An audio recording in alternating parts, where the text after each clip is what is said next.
Hello, hello, hello. Hello, hello, hello.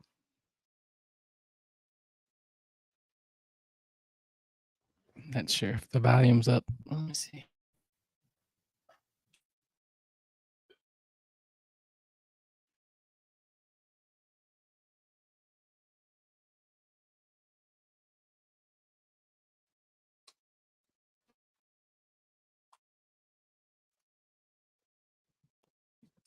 Testing one. Yeah, okay.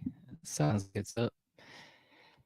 Yeah. So, anyways, just thought I'd pop this thing on and see if anyone like me was bored and just wanted to get on after a day's worth of messing around or whatever.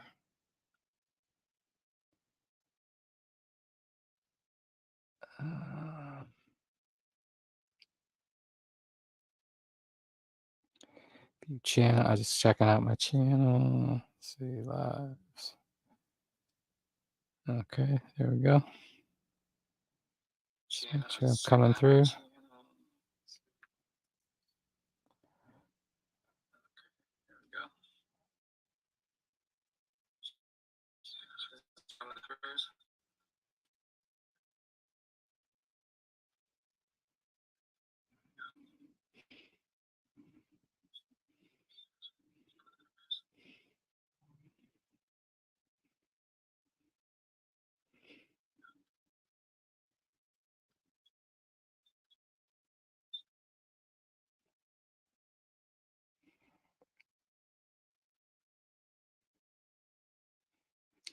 Yeah, so looks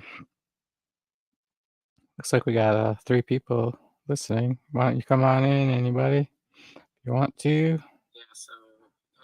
There's I think I put the join link in the description.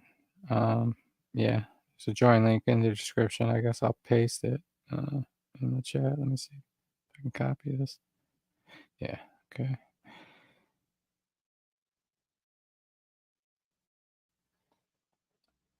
Just paste it on the outside and pin it. There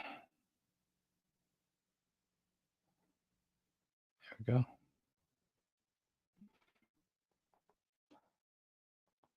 Yeah, I don't know who might be up or might not be anybody up. I can't even play my guitar right now. All the strings are out. I was going to restring it earlier. And it's all sitting there ready to restring. But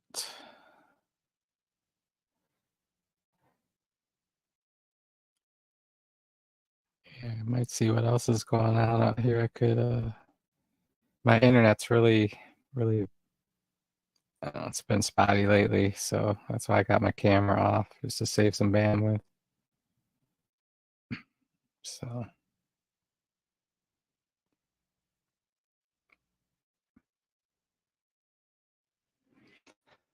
Yeah, so let me see.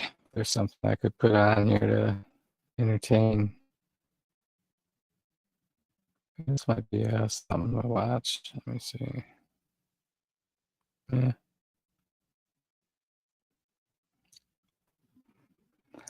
Tucker and Jimmy Dore going at it. I don't know what that would be about.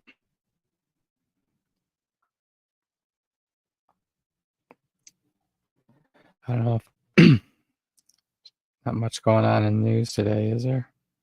I just listened to Barnes and Viva and Barnes show, Sunday night show. Who we got here?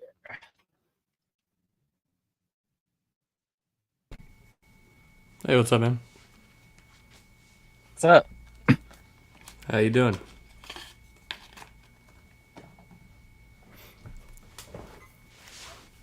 Hello? Hello? Can you hear me now? I can.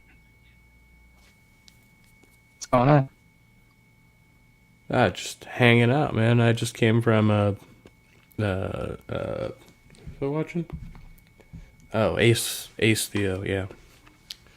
Oh, Like, sorry, it's Ace the been a OC, lot of yeah. I streams saw he was tonight. on. Yeah. I know Brojo just finished one earlier. Yeah, yeah. I talked to him for a I few heard too. Wildheart had a spring. Yeah. Oh yeah, that's right. I haven't seen his new. I gotta find his new channel. I forgot that he had to make a new channel again because of that incident. Yeah, I hadn't found it either. Yeah. Yeah, he came by my place a few days ago. He was looking better. You mean okay, since he's fallen off the wagon, better than Yeah. sometimes? Well, Is that what he's you mean? still off the Yeah, wagon, but yeah, at least he was a little more rational. right. I mean, he made a good run. I mean, it was a good run till, whatever. But yeah, he does a lot better sober, I think. I don't know what his issue is. It's hard, man. I mean, I'm going through it myself. I had about 100 days sober, and then 2 months relapse, and it's just back and forth when you're in that cycle. It's hard to break, man. Yeah, I had a son that had heroin addiction, and yeah, I went through all that shit. Yeah, I mean, there's not much I don't know about all that shit. It's like it's a miserable thing all the way around.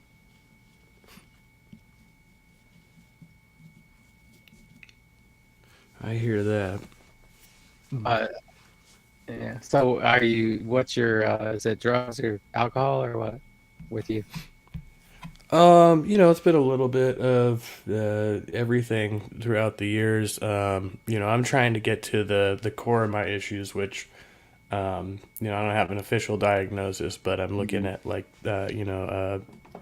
complex PTSD and stuff like that to try and figure out. Mhm. So like my whole drug journey started with just weed, and I've always thought like weed was pretty harmless. So I always considered it like a medication because I was medicated as a child. Against my will, I was put on Ritalin and then all Mhm. kinds of other stuff. So when I came to the age of reason, I stopped taking the pills and I started smoking weed.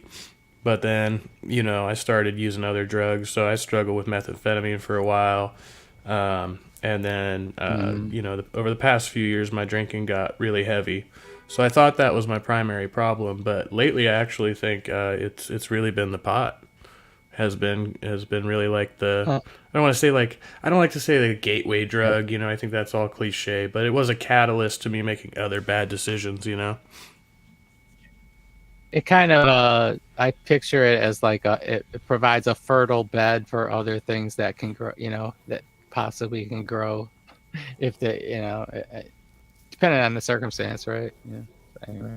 Yeah, yeah, for sure. And Yeah, I don't and know. I'm noticing I've always been very if I. moderate. Mhm. Oh, sorry.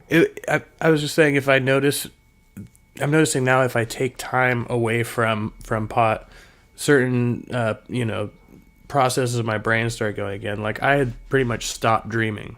Now I have if I don't smoke weed, I have very vivid lucid dreams and I can remember them. If I smoke, I won't dream at all. And I think things like that are probably It's important interesting because processes. I've I've kind of I don't know, I've realized, and I'm a daily pot smoker, but for the longest time I can't I don't remember dreams. I mean, I assume I dream, but like you just described, I wake up never remembering any dreams. Well, that's not true. Sometimes I do. There are some times, and then rare occasion, I guess, that I'll realize I'm in a dream, some kind of a dream, escape. Or whatever. But I Yeah, think there's but I something mean, there might be something to that. yeah, I mean, Which I think I it's don't the know, ritual use of it now. might yeah. I wonder what that might indicate is like some kind of masking of your mind or something that kind of or could maybe lead to lack of imagination or something like that. I don't, I'm just thinking about this idea of dreaming. Yeah, I mean, it's Are, such like a nebulous thing Okay, already. Like so we don't even know that much about dreams, so like we don't know why we dream or right, whatever. exactly. We so it's like, but it seems like you know I there's something important about it, right? It that that it naturally occurs in all of us. I Like think so, so. anything that shuts that down Right. might be negative. Yeah. So have you cut that out then? Your habits or it sounds Well, like yeah. and Now you get I'm. just I mean, I smoked just a little bit of pot today. I didn't smoke any last night. So I've definitely been working on moderation lately. Like as far as drinking, I've been kind of in and out. My body doesn't tolerate it now since I went to rehab for 2 months, and since I came out, like it's yeah. like every time I relapse, I do drink a little bit and I do okay, and then I try to drink a little more and I immediately just get sick. So What's your it's like not alcohol even of worth it for choice? me. Usually I drink beer. Lately I've gotten into a little bit of vodka, mixing some Bloody Marys and stuff like that. But usually I'm a beer drinker. I like IPAs. Well, like how many beers like could you can't drink just like a six pack and that's good for one night maybe? Sometimes it's all right, and then other times I wake up the next morning and realize I bought another 6 pack and I don't quite remember it. Right. And it's gone too. It's like wow. Yeah, yeah, Yeah, I get you. And are yeah. you I mean, married or usually, got a like I'd say, girlfriend? It sounds like like you. I, I'm single. I've been single for a while. Kind of playing the field right now. That's part of like the issue I'm trying to work on because I had some pretty dramatic relationships in my past. My most recent ex passed away in February, so I found out about that. That was pretty Oh, hard. gee. But we hadn't been together for several years. Yeah, still though, you probably cared for her, right? Yeah. Yeah, absolutely. Hmm. Yeah, Yeah, I've life been is single since freaking 2016. I've dated a few chicks, here and life's a there, big but experiment nothing that you sticks. got to figure out. Yeah, Mm. I I agree with tell you, that. man, I, so I'm 64, so I'll be 65, this year. But I can really like, uh, I've had two marriages, two divorces, and just like looking back at just like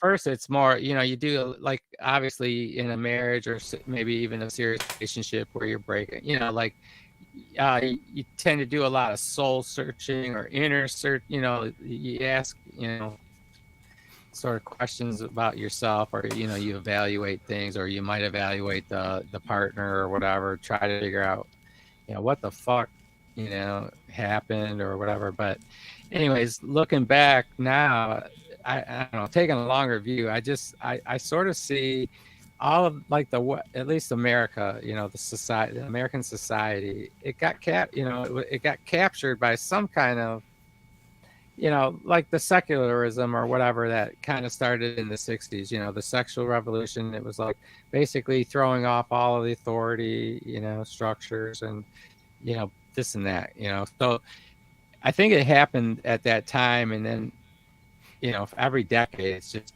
I don't know, but it's like, I see my boss, myself even as kind of capture. I mean, it's just part. Look at society. Marriages, divorce rate, right? Only less than half of marriages survive. I mean, that's for one thing. I think that's terrible for a society because I think a society thrives when they have good families, strong family structures, and things like that.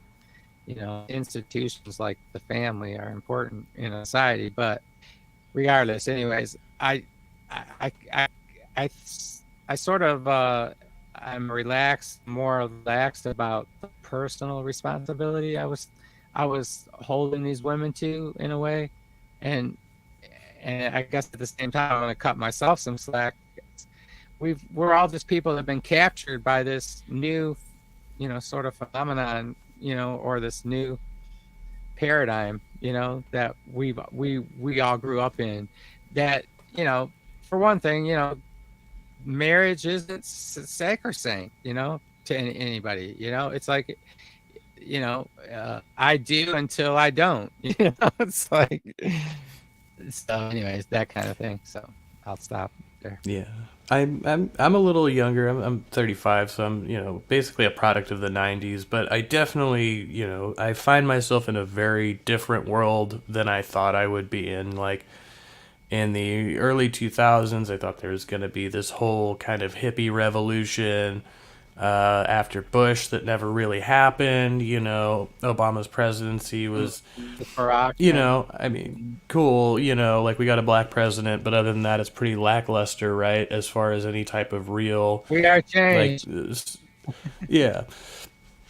And so, I mean, for me, like, I've always kind of been disillusioned by the institution of marriage. And if you need to sign a document to prove your love, is kind of the way I see it, and then that document can just become null and void, then it doesn't really mean anything. If you want to prove your love to somebody, tattoo their name on your forehead or something. Like if you need to Right. written verification, but I'm very jaded by the whole idea. So like I've been in well, what I consider long term relationships, 2 3 year relationships consecutively. I ended up with kids out of both of them. Mm. And my main thing was Did you ever figure out what was causing that? like,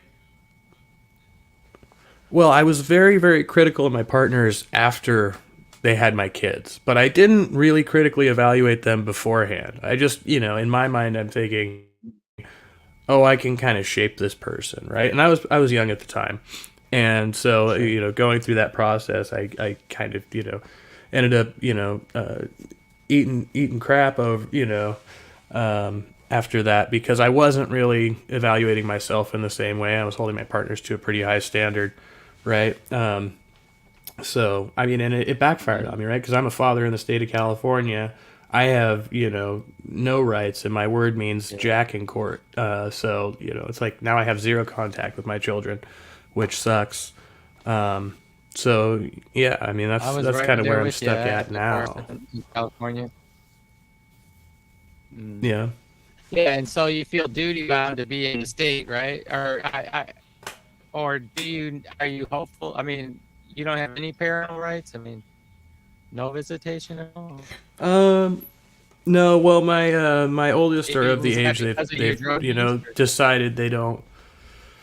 In part, yeah. Oh, okay, In so part, that it it's was the their drug choice. use and the yeah. So with the older ones, it's their choice. My youngest is my boy.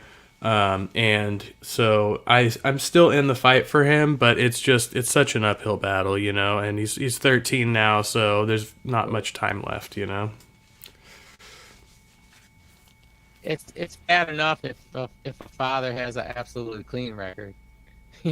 It's like it's really uphill if you got like marks against you, you know. Uh, But Yeah, well, that's the so trouble with, your I've older kids are daughters? yeah, I have 3 girls and one boy. Okay. Essentially, the, Oh. the the two the middle girls won't talk to me because of their older sisters. So it's my oldest daughter who made the decision, and her sisters kind of backed her up. But they're completely removed from us. They live with the grandparents and stuff like that. So they don't have a good relationship with me or their mother, just because of the way that whole situation unfolded. Well, if you ask me, this is the kind of thing, like I went through something similar with, I didn't have, like it wasn't a court ordered thing, but it did work out where I don't know, for the sake of things, I didn't end up having the kids a lot of the time, after the divorce, and they were 9 and 13, and so I don't know, there was like 8 years, 9 years, depending on the kid, where it was just it was hit and miss. My internet, always the interactions I had with them were good.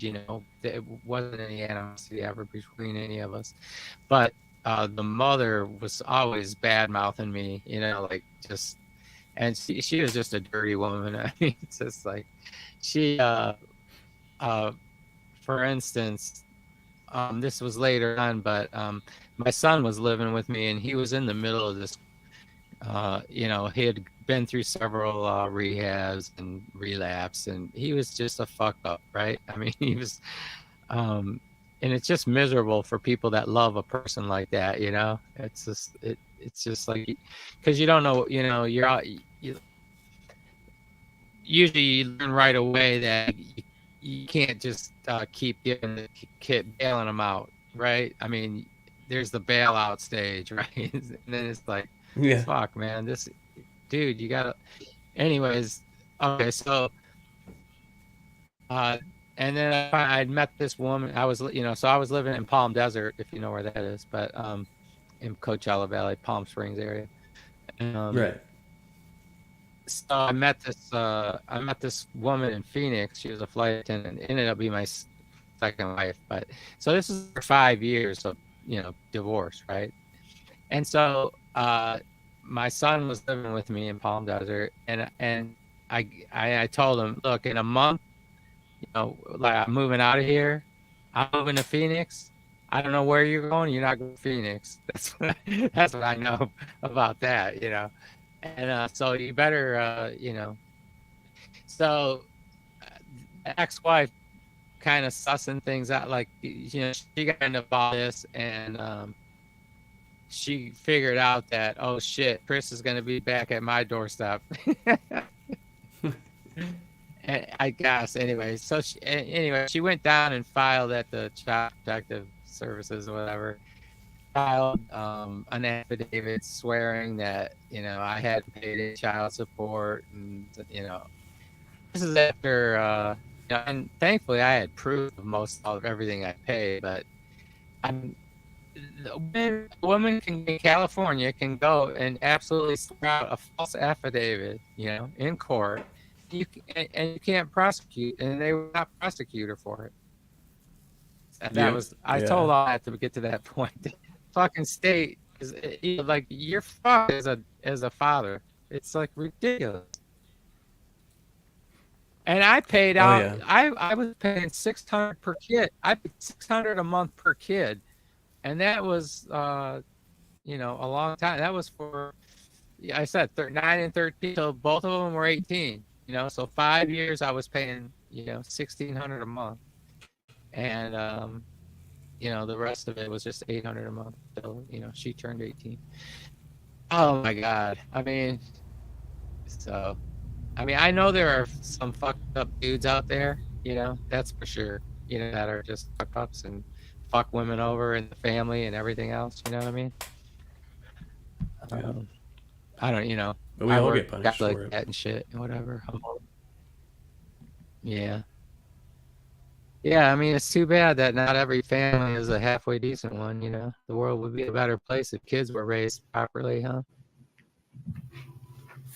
But the cycle moves Yeah. on. Yeah, I mean that's kind of my whole gripe about is that I didn't get the opportunity to raise my kids. And so now, I'm still in the age range where I'm like, okay, should I try for one more? Like really the variable has always been my partner. Like I always have a good relationship with my kids. It's always, the people that I have them with who I have issues with. Oh, It's like, yeah. What I was gonna say is, there's hope. If it's your aim to have a relationship with your kids, there's ways you can just be steady and patient about it. Just always be loving and understanding with them. If you do have contact, just whatever. Um, at some point, maybe think it's natural to want to have a relationship with your father as much as you might not like him. You know what I mean? Don't you yeah, feel that with your parents? I don't know. Maybe you had a good relationship with your parents, but I'm thinking, I didn't have the best relationship at all times with my dad, but you know, it, we came to have a good relationship, as good as we ever had, better than we ever had, as an adult later. But it took some struggle sessions, some, manning up on his part, I thought. Yeah, I definitely had the same, like, a tumultuous relationship with my father, and like it's gotten a lot better over the years, but it's also just a very different situation that I was in. It's like my daughters have at least been convinced that, essentially I chose drugs over them, which was kind of just the narrative. And yeah, it was part of the problem, but that wasn't really what happened. I actually asked their grandmother for help. I told her I was struggling, and she went through the back channel and screwed me over. She was being opportunistic.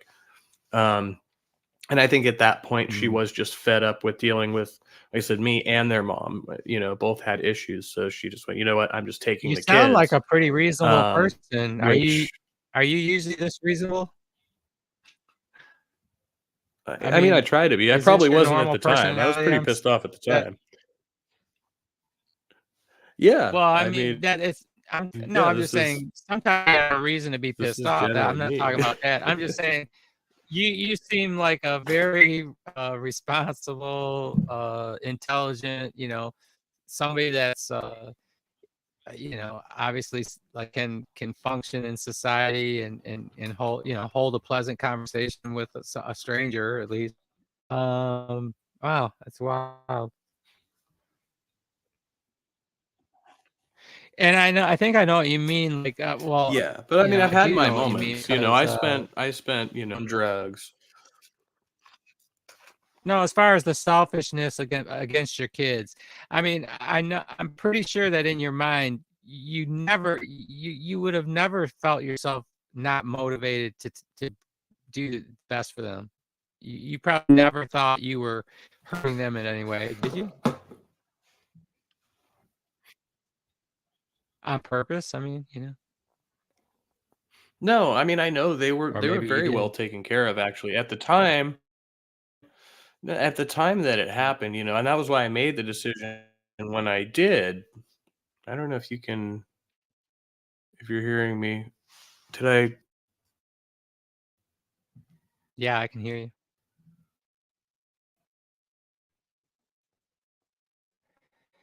Can you hear me? Hello? Yeah, but it sounds like we're like a few seconds off. Here, let me jump out and I'll come right back in. You sound normal. All right. Oh, I sound better now?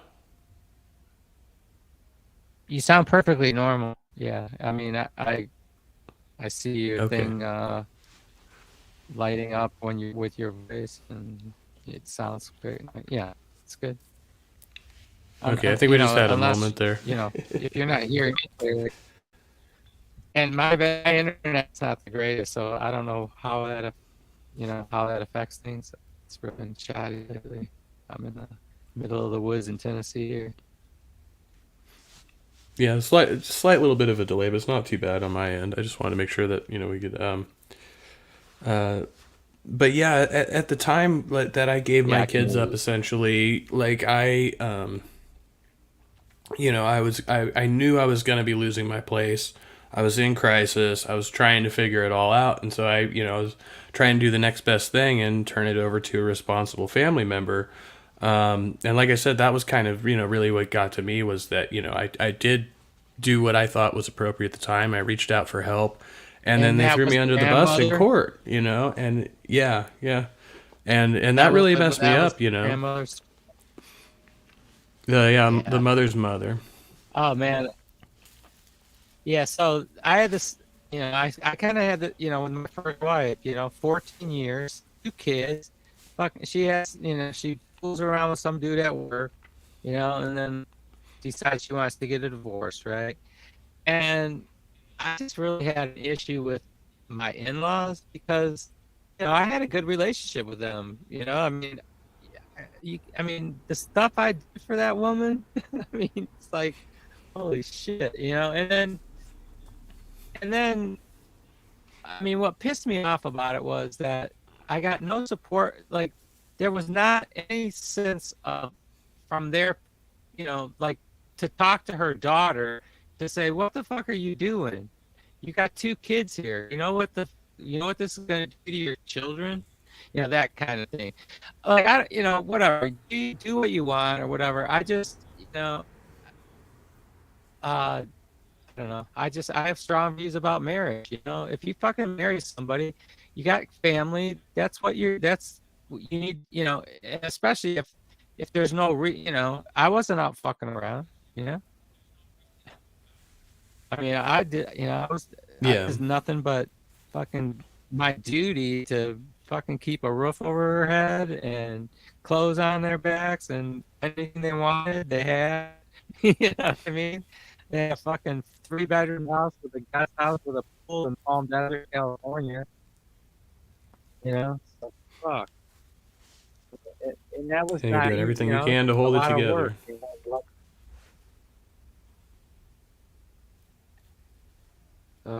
So anyway, yeah, fuck. So yeah, I paid for like 2.5 houses in my career, and I'm living in a camper now. That tells you anything. It's probably what I should do. I should downgrade. Well, I mean, I rent a garage, which it's a good arrangement. But I've been like struggling to try to get into my own apartment for quite a while. I've never lived as a bachelor really. I've always Well, my had son, roommates or a woman. So my son finally left California last year. I kept begging him I was in Michigan at the time, and so anyways, him and his girl, they're not married, but he's got a woman and a kid. So, but it was just so terrifically expensive for rent, or that's was their problem mostly. But just the high cost of living, man, was crazy for a young couple. yeah, it's not getting any better. And plus, his big issue was she stopped working. She suffers under depression. So I don't know, whatever. They're two former addicts that got together. Great, Oh yeah, it's always a great mix. great future. So, that's never. That's where I'm trying to You meet can't my next foresee any woman in problems with recovery. exactly. Like, and I kind of figured out, like, if because I'm looking, I want to, I like, I like married life, like I like being with a good woman, or when things are great. There's nothing like being in a relationship. I mean, is it? I mean, when there's trust and love and just fun and goodness and you know people looking out for each other and all that stuff. Oh yeah. It's life is better shared. Yeah, it's funny. I even So, remember the anyways, bad my times point was going to fondly. be, Like I will laugh about the fact that my most recent ex, oh she yeah, she bit me, she beat me, she tried to run me over with a vehicle on multiple occasions. Like, and now I just look back and I laugh on those oh yeah. stories. But it was like I was a jerk. That's You funny. know. That's funny. As soon as you brought that up, I looked at my thumb because she bit my thumb so hard one time. This woman, my latest act, my second one. Oh my God.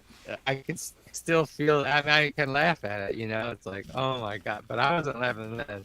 Oh, but I would never strike anyone or anything, but she came close that time. But yeah, and then like my favorite Yamaha guitar, man, she fucking picked that up one night by the neck and whacked it against the door frame, and she went to whack it Oh again, and no. she got one whack on it before I could grab it out of her hands. Like, but she actually got arrested for domestic abuse at the end, not too long before we got divorced, actually. But Yeah, that's crazy. I've never had, in all my craziness, I've never had a woman try to mess with my instruments. I mean, that was the one thing that I did. They're just off limits, I guess. And I did have a theory. I think my most yeah, recent don't ex touch it. still had my lyrics when she died.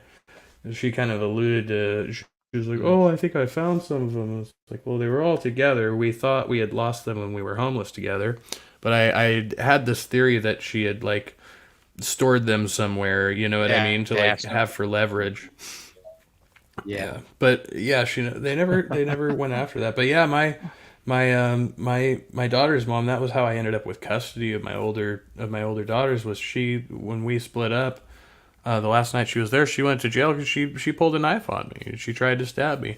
And yeah, she was Oh blacked wow. out, but I just went, you know what? That's enough. Like, if you know, pull a knife on me, while I'm holding our baby, like, Well, you're out of it. right.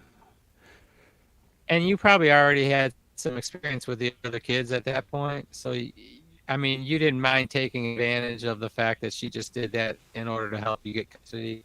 I mean, I think that's it. That's a very circumstance.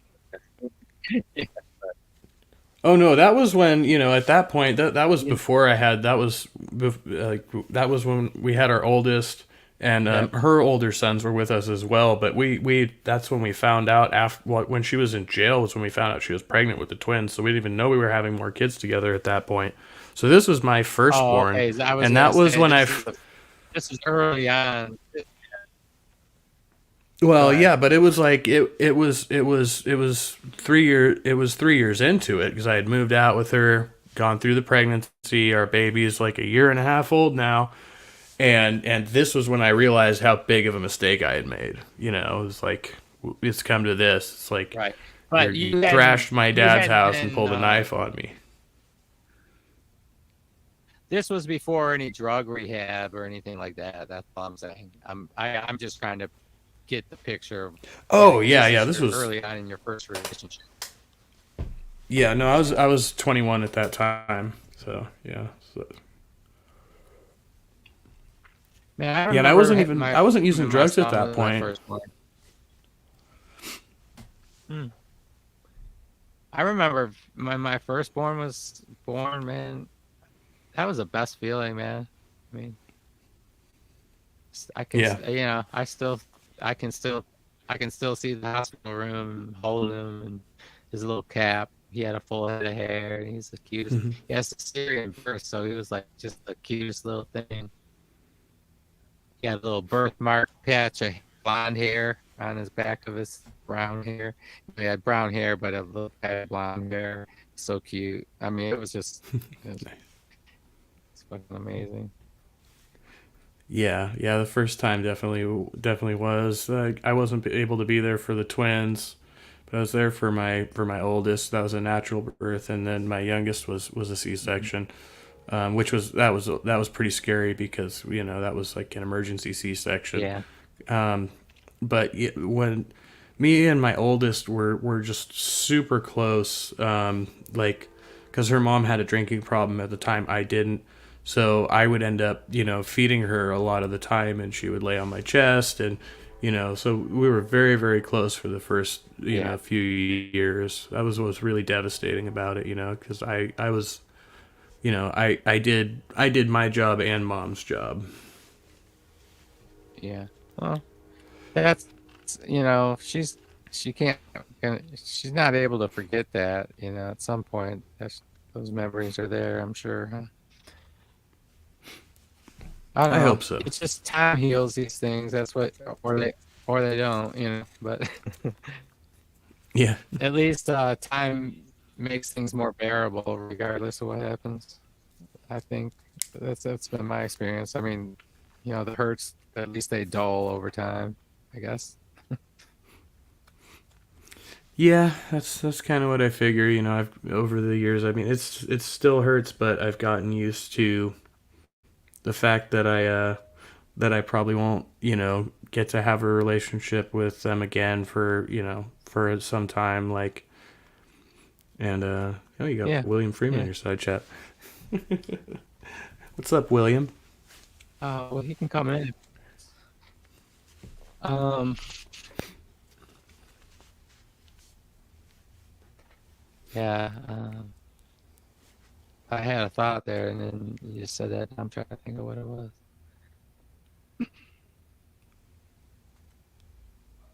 Oh, then we just adapt to these things, right? Like, I mean, at some point, it's out of your control. It's all you can do. Oh, I know what I was gonna say.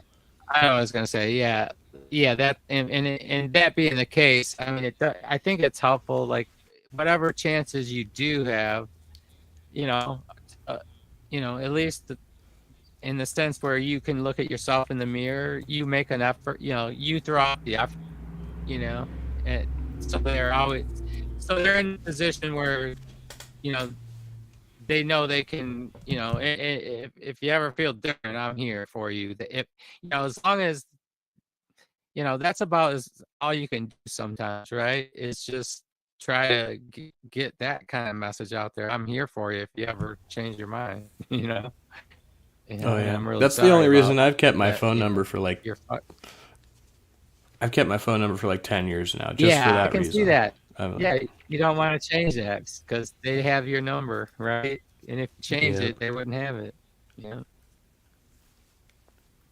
I gotcha. Interesting. What's William saying? I'm not paying attention. Oh, he just said, "What's up, nuts?" I think he bounced when I said hi. Yeah. Hmm.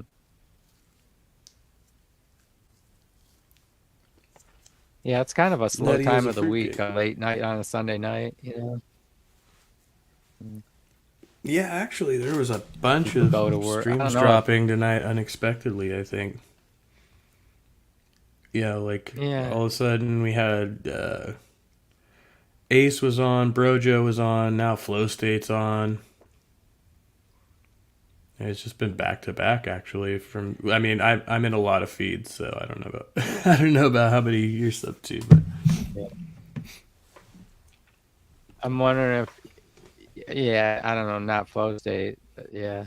Um, I have enough just to, I mean, when I was in Brodos more, I was just, I mean, you can just spend all day, or, all of the working day in one of those fucking yeah. hangouts, man. It's like, not getting anything done. It's like hard on a retiree that doesn't have to do nothing. I started working graveyard shift a couple months ago, and so I've been doing these overnight hangouts. I've done a couple 8-hour, 10-hour streams. Okay. Interesting too. Yeah. At that Oh, time of yeah, I've night. done all that. Man, you should have. Something happened. Now I'm hearing myself. Sorry. And there's a big home. Yeah, I don't know. You might want to refresh this time.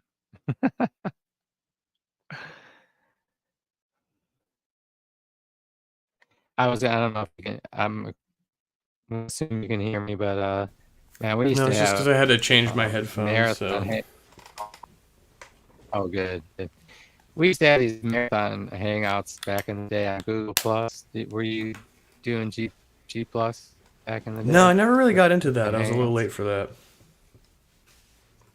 Yeah, back in I wasn't doing that till like 2015 probably, but most of these fools were maybe 5-year veterans or something at that point, and they had these. It was just, man, G Plus was a monster. It was such a fucking uh, eye-opening experience for me, coming into such a kaleidoscope of people for the first time in my life, of every viewpoint imaginable. There would be people out there defending this view or arguing over this and that. It was like fucking amazing. And No, yeah, I get to like see there's all nothing the like it. nostalgia. There's nothing like that.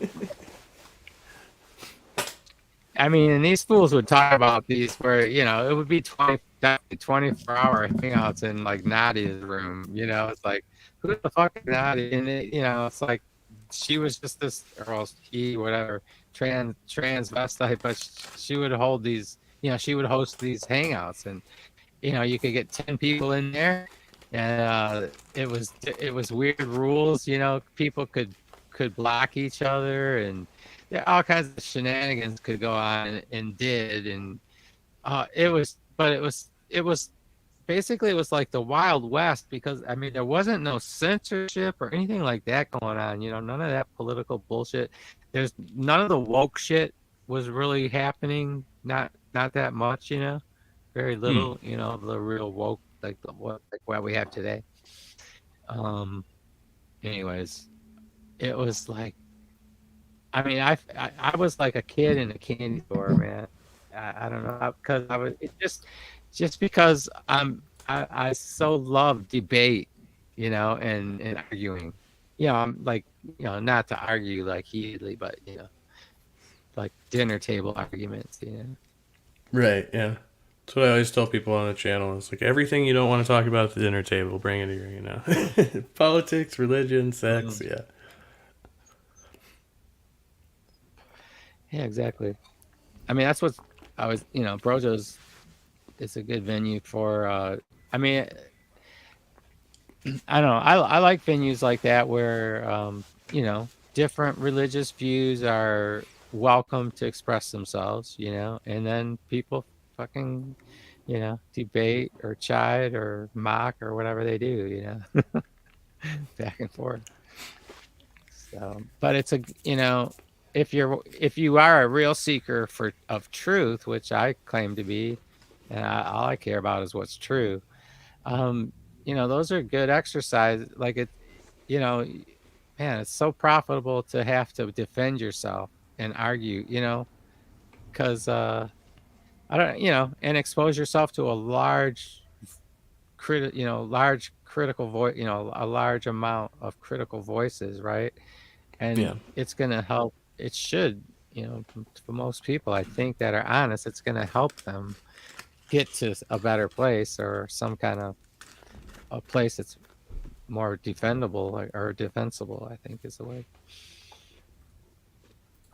Does that make sense? What I Yeah. I mean? mean, Yeah. yeah. Either like one just they learn better ways to argue for their position. They change their position, or they just say, "Hey, this is just what I believe, and I can't prove it to you." Right? Like you get I mean, like.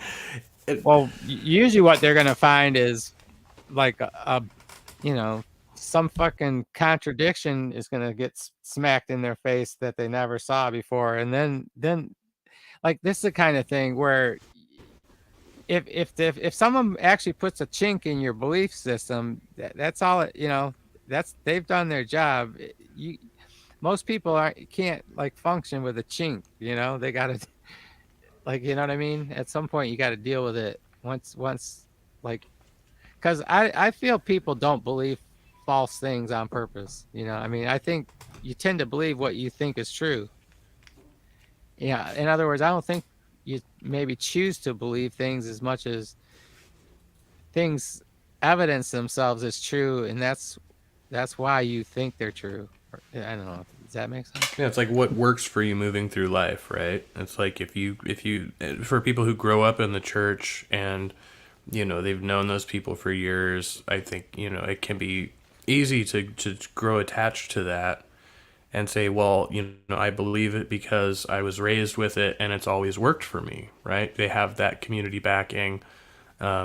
It's Mm-hmm. so even if you have somebody just throw a chink in the belief system, it's like that doesn't necessarily shatter the whole thing because you have all this reinforcement. But people who don't have all that reinforcement and who aren't brought up that way, which is kind of my position, um, tend to be fragile in that way. And so there are like these tipping points where it's like, okay, I could lean into this, like being a religion or Whatever it is. Yeah. cultism of some kind. And the only thing kind of holding you back is skepticism, right? It's not Mm-hmm. it's not a counter argument, right? Because then you're still caught in the middle because you don't affirm either point. You know what I mean? Like Yeah, and that's why. I I think Go ahead. it's real healthy to be skeptical. Go ahead. I mean, that's one thing I've learned. I mean, it took me a while to learn to be more skeptical, but I always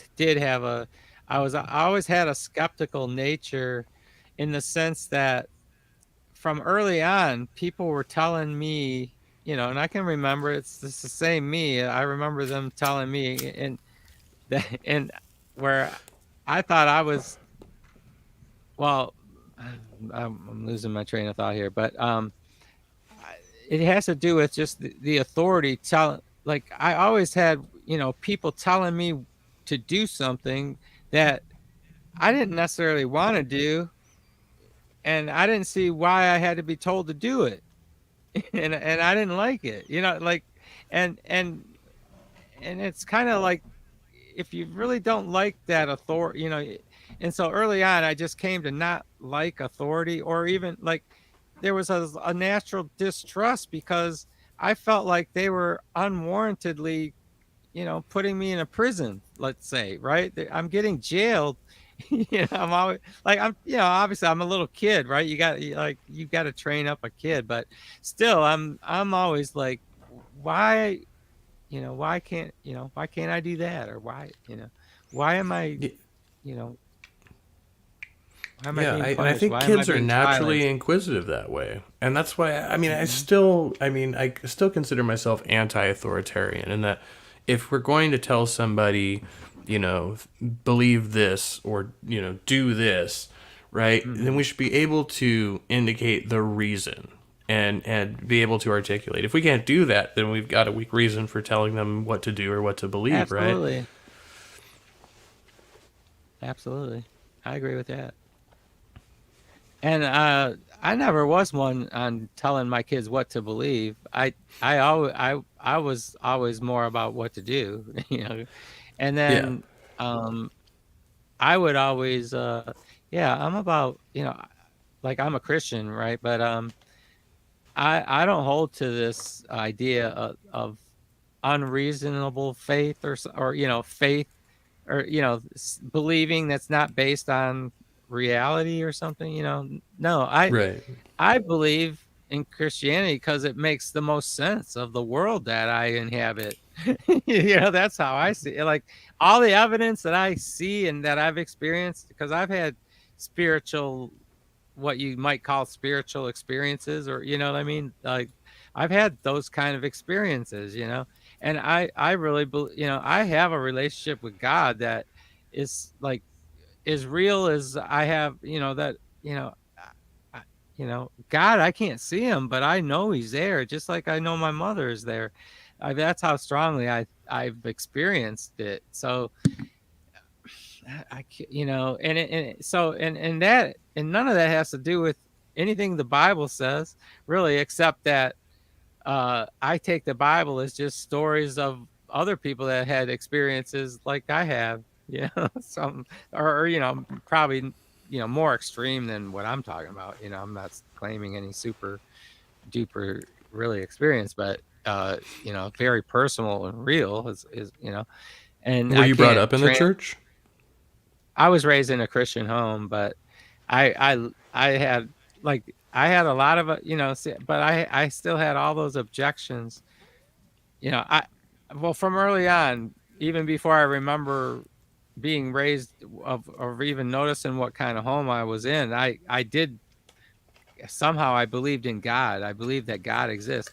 I remember being in first, or even before first grade, having this argument in my head about the fact that if the world exists, that means that either God existed or the world's always existed.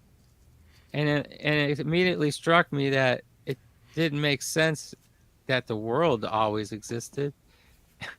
It must be that God exists. Yeah, I mean, that was that was a thought in my head. That was just. And I remember, like at that age, even praying to God. But I was never coached to do that, or I don't. I was never even exposed that many years in any kind of Christianity that I recognized. I definitely recognized it when I was older and was told to go to church and hated getting up in the morning and all that stuff. On Right. Sunday, when I could stay home and watch cartoons or something. Yeah, I mean, I was Anyways, I for don't know. me like it was I was my household was pretty much like agnostic growing up, and so I remember hearing things, from Like members of they'd the say "God family. damn it" once in a while, wouldn't they? Yeah, they'd say things like that, or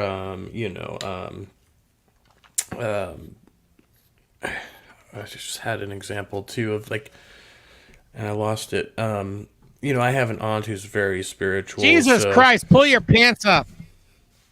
You, no, it's like, oh yeah, yeah, okay. No, other things like you know that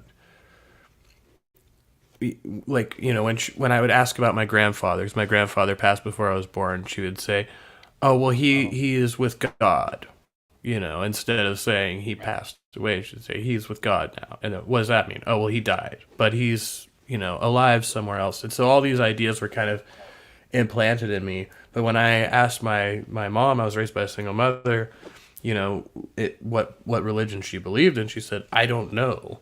And she said, you Mm, should, you know, learn for yourself. And so she, you know, she mm, bought me a bunch of books.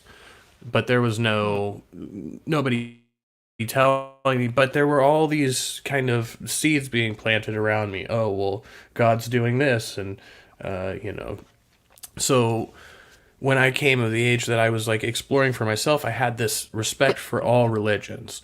So I was like, I was very against blasphemy. I remember, you know, telling other kids not to take the Lord's name in vain, even though I didn't identify as a Christian. You know, I just, you know, thought, well, just respect people's God beliefs for a long time. oh, that's interesting.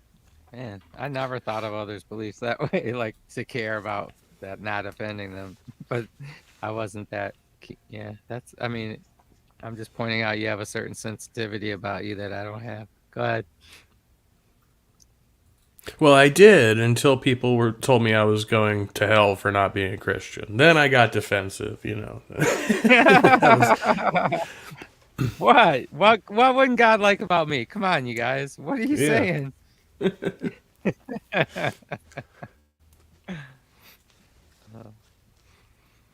And you know, it's like at that point it's like okay, you know, because I'm among the Abrahamic faiths. Do I think I'm a Christian? Do I think I'm a Catholic? You know, all of this different, you know, denominational stuff. But I had been exposed to Buddhism and other things like that, so that I'm like, okay, so now I have to, you know, wrestle with the idea that maybe there's multiple gods, or you know, different people in different places have different understanding of God. Hmm. Well, I mean, this is the. I mean, this is one of the most helpful things to me.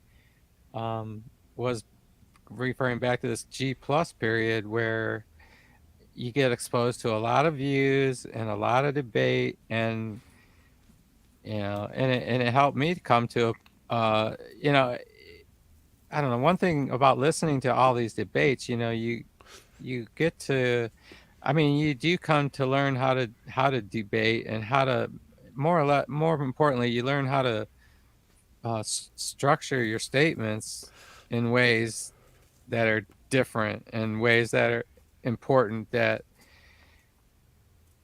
uh, I don't know, frame an issue to keep yourself from overstating a fact, if that makes sense. Because I don't, I have, I mean, I can't remember the last time anyone was able to refute any point I've made, and it's only because it's not because I'm smart or make great points. It's more that I'm very careful not to make any points that I can't back up. Like, does that make sense? Right? Yeah. So there's a certain humility actually behind my my the way I'm approaching things here. It's just that, but you know, but not that not that I don't, not that I don't think I can make strong defenses of what I believe and stuff. And I think Christians make the best arguments for what kind of worldview actually is out there. And all my claim is that what I believe comports with the reality that I live in, in this world I walk around in. I think how I read the biblical account, and that's a totally subjective thing, how I read it, right? How I understand it. The Bible, in my view, doesn't say anything. Every word is interpreted, in some way, shape, or through the filter of someone's brain. neurons firing and all this stuff, you got to consider. So, all I'm saying is it's up to us. We have to figure it out if it's able to be figured out, which is an open question. Uh, you know, it's still a subjective thing to what does this book represent, And so anyway, my only claim is that, the stories as I read them and the accounts, they comport with the reality. And especially, you know, I've had um, I've had experiences with demonic possession, not personally, but I've witnessed uh, exorcisms kind of thing. What you'd call an exorcism, like it, it was just people dealing with demons. Um, and I saw that, and it happens to comport very, very directly with some of the gospel accounts that are right there and spoken of. And when that very thing happens in your presence, that's just, it's just, I'm not going to say, and then you always get people with, well, it could have been this, or, psychological issues, or some, look, you can believe that if look, when you hear a story and you don't want to believe it, if that's where your mind goes, that's fine. That's not what happened. I was there. I saw it. Okay. It's like as if, if you were watching the fucking Exorcist movie and and and you took it all as literally real, it wasn't Hollywood makeup, and you saw that shit, you would have to account for it. That's all I'm saying. You know what I mean? Like, wow. Yeah, well, I think people do discount other people's, propensity to lie, though. I mean, that's true because we know like there's accounts of faith healers who Or worked in front of large hyperbole, or audiences yeah. and then later been found out to have staged it, right? Oh, sure. Yeah, but I'm not talking about that. I'm talking about something that went down in a living room where, 6 people were involved, and nobody knows about it, except those 6 people, because it's not the kind of thing anybody feels they should talk about. You know what I mean? Like, it this wasn't a publicized ministry thing. This was somebody helping out a brother or a sister that was under attack, that kind of thing. Yeah. Yeah, and I guess in that situation, I mean, you're thinking too, like, who would believe me, right? Unless they already And like, had yeah, all were I can inclined to say is, look, believe. I'm just gonna say that was what I witnessed. You can doubt it, sure, anyone can doubt anything. I'm just saying that's one of the reasons why I believe God exists and why I think it's the Christian God. But my position has always come to, or for the longest time, has been, because, okay, and it kind of goes back to this idea about authority and not trusting authority. And I know that it's my belief that the church wasn't immune from all the corruption that uh institutionalization brings, let's say, if that makes sense. But you get this authority, all of a sudden it's a political machine. In other words, it becomes a political machine, not a true goodness and love, not anything to do with that stuff, right? Not anything to do with what Jesus preached, or the love of God and loving each other, and that kind of thing, doing what's right by your neighbor and all that stuff. So if you okay, so I don't know where I was going with this, but you know Well, you were saying like the it, organized church is probably, Catholicism is the most like glaring example of the bastardization of Christianity, right? Yeah, Like but where it's not just no, it's from my view is, I mean, it suffered many forms of corruption. First of all, the Greek philosophical, um or the Platonization of Christianity, with the Neoplatonists, Augustine especially getting involved, and that kind of opened up the door for the whole Calvinist Arminian, uh, division in the church. To my mind, all based. It would never happen if they would have never syncretized the Platonistic God with the Christian God and gave him all these attributes that the Bible never gives him. So anyway, we're there.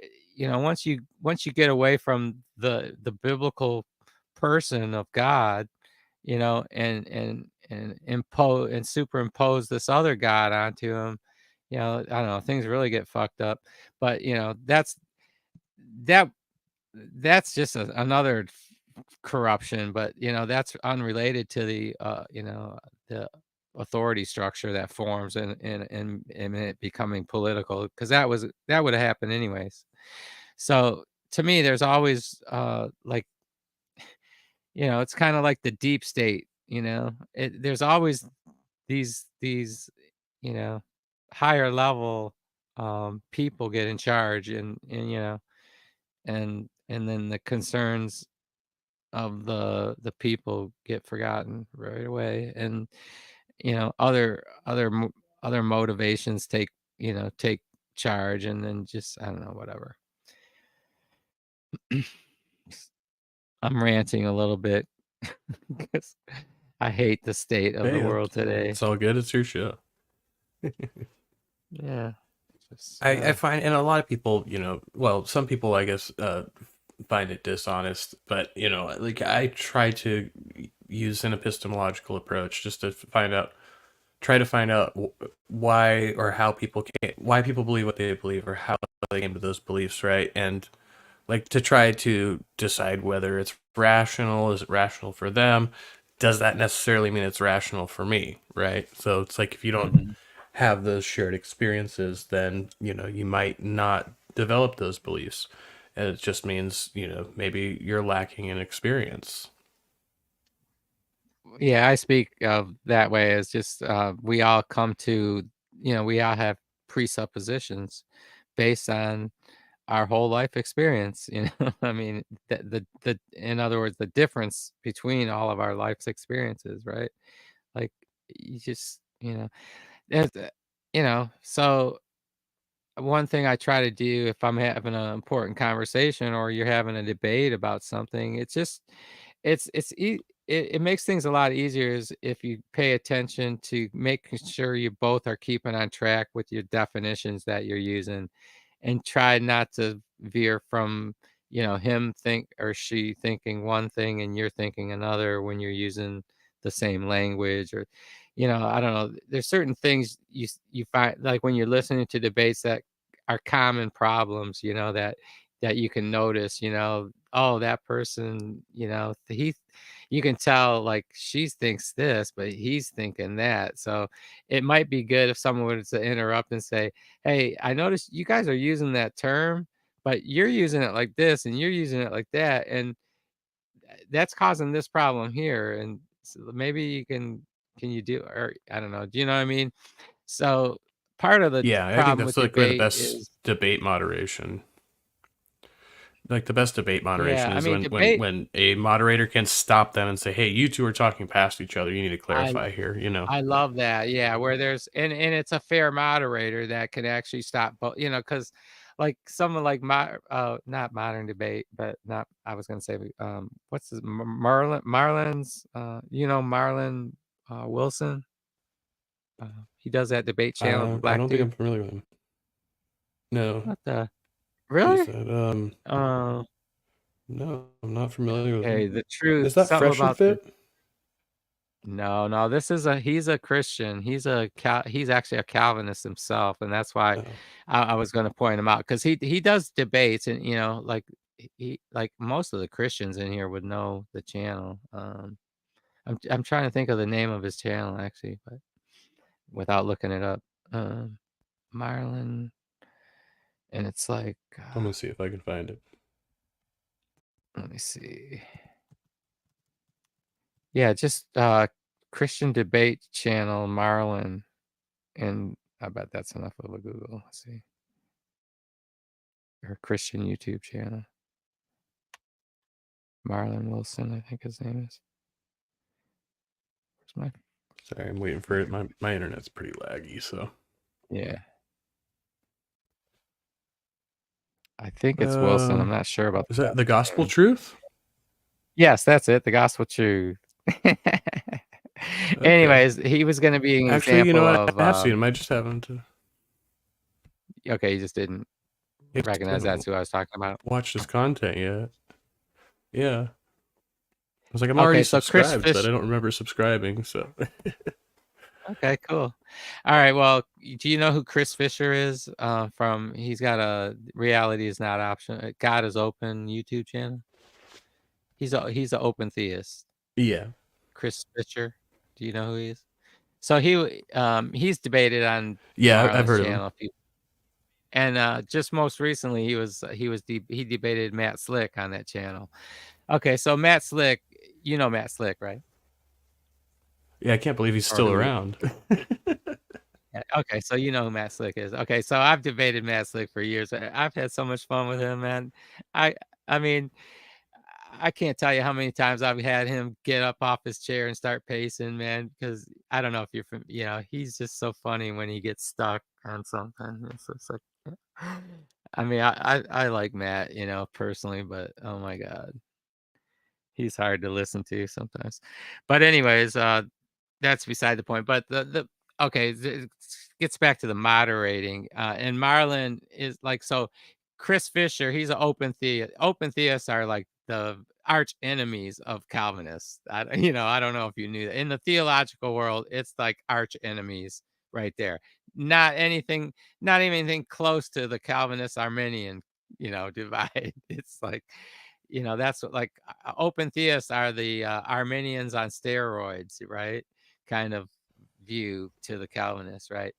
But anyways, so they got Chris Fisher's debating Matt Slick on there, and and what I love about Chris is he cuts Calvinists no slack. He mocks them just as badly as anybody, will mock anybody as far as, especially someone like Matt Slick, because he just there, he called Matt Slick a liar and explained what, told the story why he is a liar, and then Matt's all whining about it. And anyway, but Marlon cannot help himself from siding with the Calvinists over like a debate controversy. So it's kind of sad in that respect. I think the modern day debate. Yeah, you heard of modern day debate? Yeah. You know that channel? Is Yeah. it James something? Maybe I think. Yeah, James I think Kuntz is he's got other people working with him now, but he still does most of the right. moderation. I think I just my impression is he's got more of a reputation of being a fair moderator when it comes to Right. Yeah. hosting when an actual debate going on. So, and I'm trying to think Yeah, of the only any, person I've ever seen him accuse him of being dishonest was Darth Dawkins. That was a really funny video when he starts cussing James Kuntz out. I Oh my don't remember God. who he was Yeah. debating, but Okay. I think he rage quit that one. So Darth was on there debating somebody and he started tearing into James for bad moderating. Is that what? Yeah. Okay. Well, Darth is, I mean, that's just classic Darth, dude. He- I don't know. I don't know. Have you listened to, I mean, we're not doing nothing if you were interested. There's a Darth Dawkins and Irenic Pelagian little video that Tom Rabbit put together. It's hilarious. Oh yeah, I loved it. I haven't seen that one. Oh, okay. Yeah, especially if you haven't. Okay, cool. Just give me a minute. I'm awake from my mic, so Okay. Yeah, I had one as well. Unfortunately, so I had the full original conversation with he and I. I then repurposed it into a response video on my other channel. And I did I think it was a 3-part response video because I was pretty pissed off about the whole thing. And I didn't really express myself on that stream. So I went out and I did that. But in is the it a meantime, Discord I had stream or a YouTube? it was a YouTube stream, yeah. And so I cut the original stream out when I did that. I took it down. So the only thing I have left is the very tail end of that conversation where, the one question I got to ask him at the end of the conversation was, whether he actually cared about, saving anybody's souls, or whether he was just, basically out to, Yeah. and so he did kind of profess that, oh yeah, well, I want people to come to Jesus. I'm not just out here to be an asshole. And so that's all I got left He out actually of it said that? because He actually said I that? You lost my got him other saying channel. that? You got that on tape, him saying that? Yeah, I'm paraphrasing, but yeah, I do. Yeah. I don't think I ever heard him say that. I mean, not like that, not in those words, but that's interesting. I just mean because a lot of people put that kind of question to him over the years. Can you hear me? Yeah.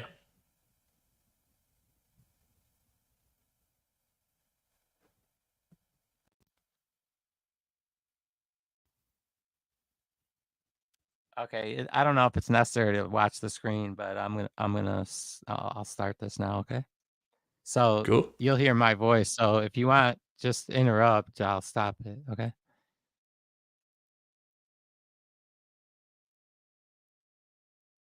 Dude, listen to me. This is Dude, all brought you, into. you, This is an you idea are, brought into. you are, listen to me, dude.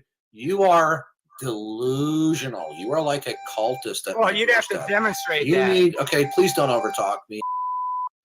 Hey, Dee, whenever you're done with this atheist, I wanted to ask you about another issue regarding determinism, if you didn't mind. Sure. Okay. Yeah, so it seems to me like I was listening to some Christian podcast, and they were talking, they were talking about determinism in relationship to the atheists that are, would hold to determinism. But and in light of this, like, so I was thinking about, like, and you're not a determinist, right? You believe in free will, is that right? Well, I believe that the God who exists, he's absolutely sovereign. And he has history all planned out, but within that, he endows man with the ability to make some choices. Candy? You already know if I'm going to take it. Wouldn't be much of an oracle if I didn't. But if you already know, how can I make a choice? I don't like to use the I don't like to use the word free will because people misconstrue it in many different ways. Okay, but you're not a compatibilist either, right? You wouldn't call yourself I would do you hold to the tulip act, do you hold to No. the 5 point? Okay. No, All I'm not a Calvinist. So you can allow for that man is actually in some sense or at some times free to do some things or something like that. Anyways, well, in defense of the Calvinists, who I'm not a Calvinist, but Right. in their defense, they say God can ordain events even where individuals have the capacity to make some free choices. Right. The freedom of man is compatible with God determining. For example, God ordained that Pontius Pilate was going to order the execution of Jesus, but within God's plan, his ordination, Pilate freely chose to execute Jesus, and he could have chosen otherwise. Right. So some Calvinists will say no, he couldn't have chosen otherwise because it was ordained of God. But you see, that's not a problem on my view. Okay, mm-hmm. that God is so, he's so sovereign that he can incorporate. Okay, I just want to pause that for a minute.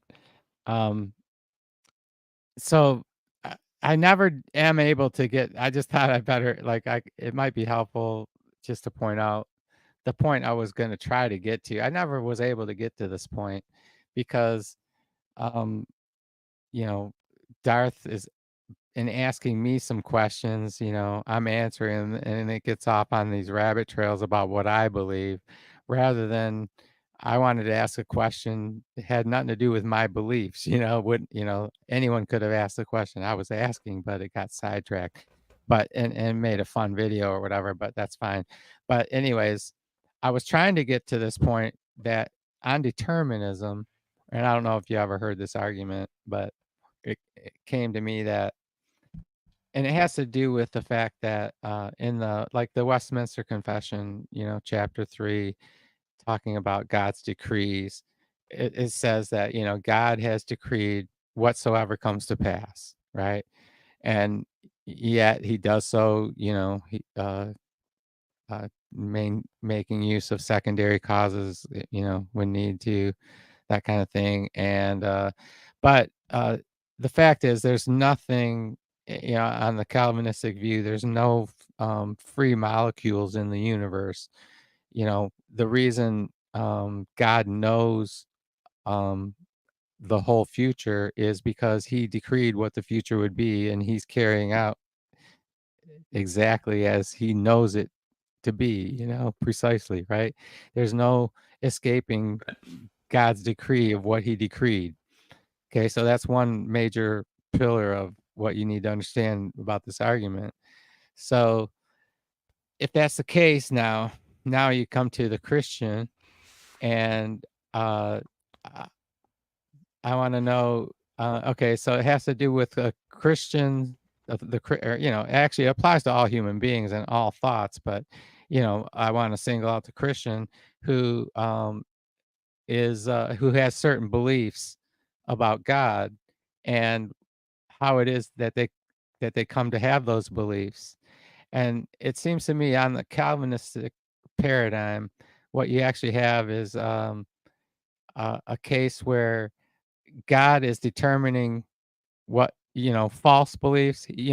God is the person who determines all belief states, whether they're true belief states. In other words, the person believes what the person believes in other words, what the person believes is true, right?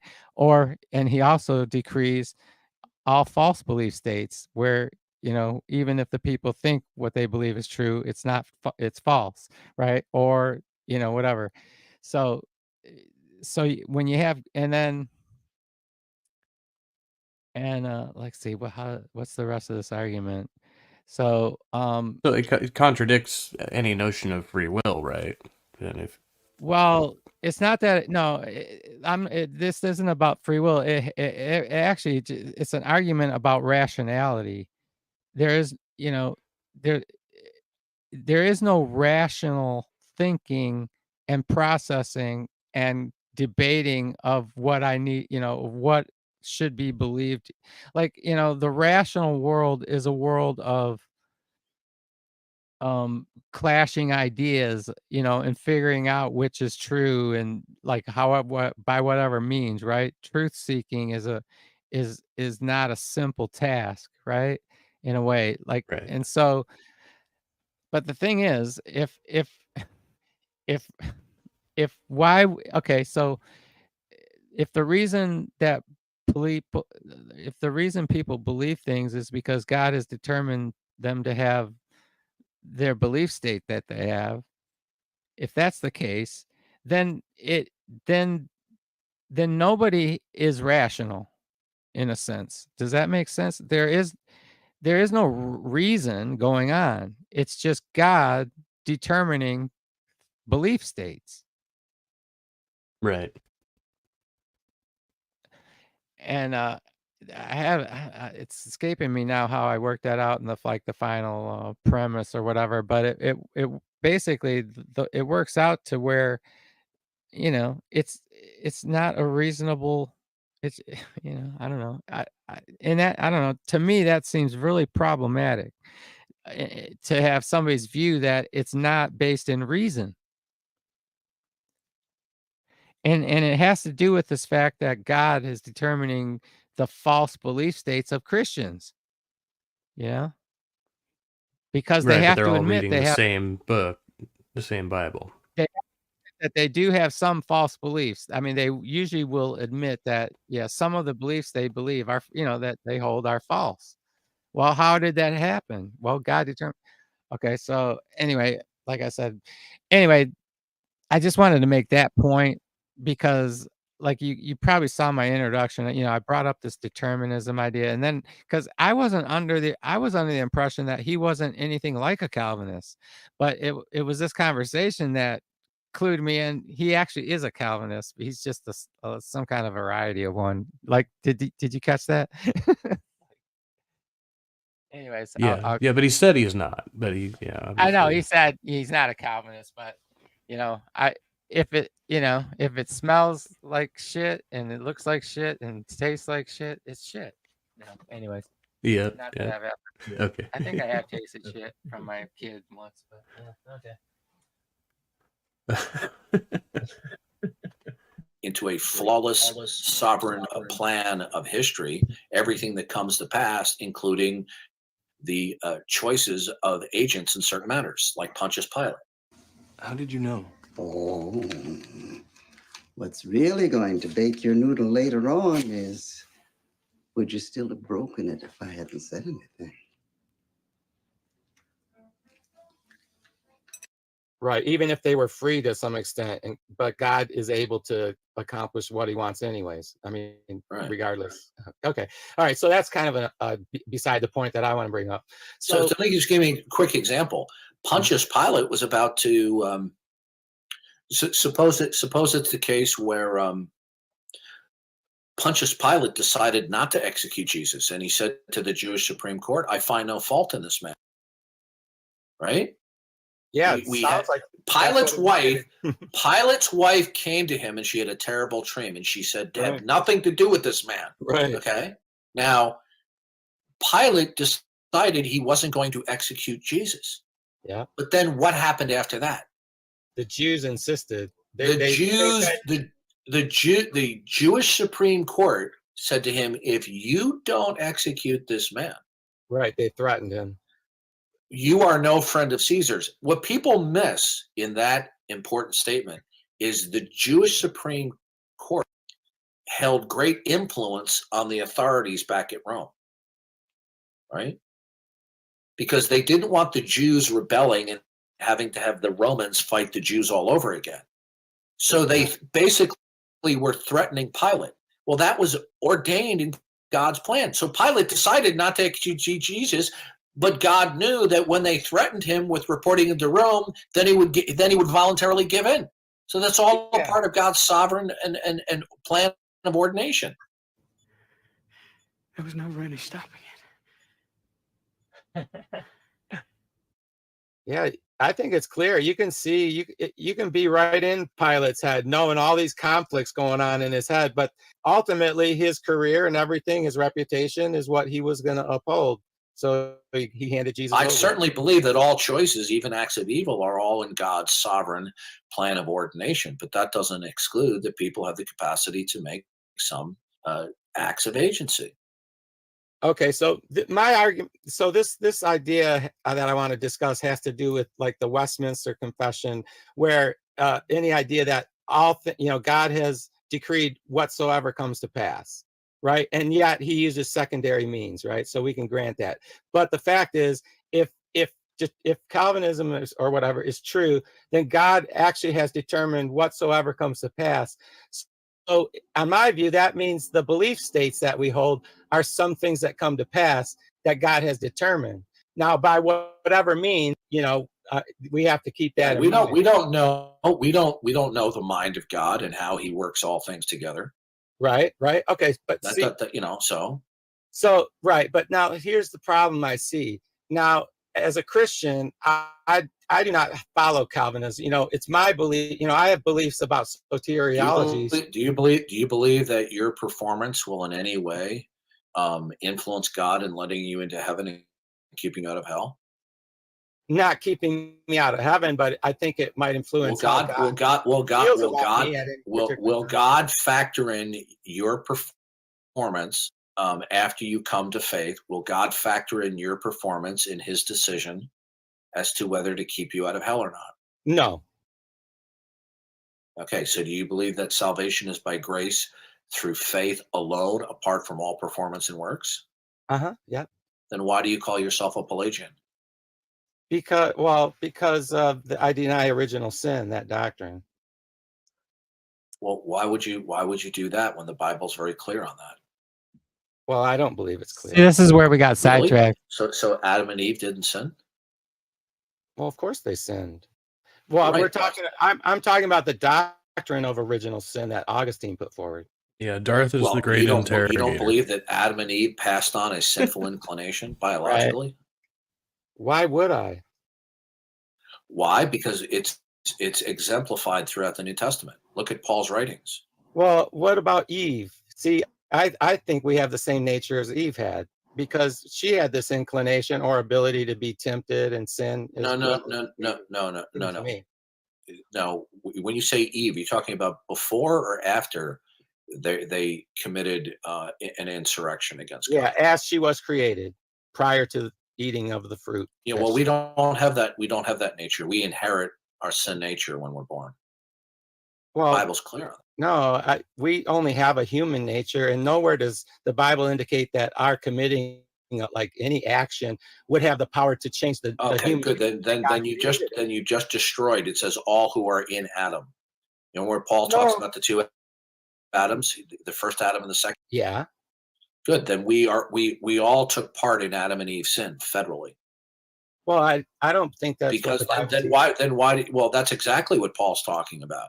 No, I think he's talking about the consequences that Adam. Dude, listen. Not yeah. No. Paul makes it very clear. You're either in Adam or you're in Christ. That's all there is to it.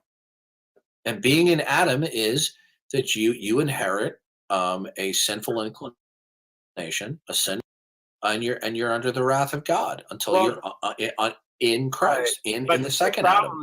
The problem is the Bible lacks that verbiage you just described. I'm pretty much quoting Romans. If you're talking about Romans 5, it doesn't say anything about it talks about there's the first Adam and there's the second Adam.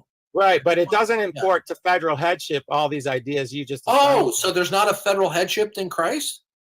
No, I'm saying you're delusional, the federal man. headship that Paul is speaking of does not entail all that you were attributing to it. I don't. No. It's all who are in Christ will be saved. Okay. I understand. That. Yeah. Right. That's right. So if you're not in Christ, then you're in Adam. No, right. But you were saying to be in Adam entailed these certain things that I'm saying I'd like to see the text. When you're in, read Romans, dude. Well, go ahead. I mean, where? Read it. No, read it. Have you not read Romans? I'm very familiar with it. It's plain as the nose on your face. Well, it's not plain to me. So. Well, go back and read Romans. Well, I don't need to reread it because I have a better. Maybe you might want to go to the eye doctor and get a new prescription.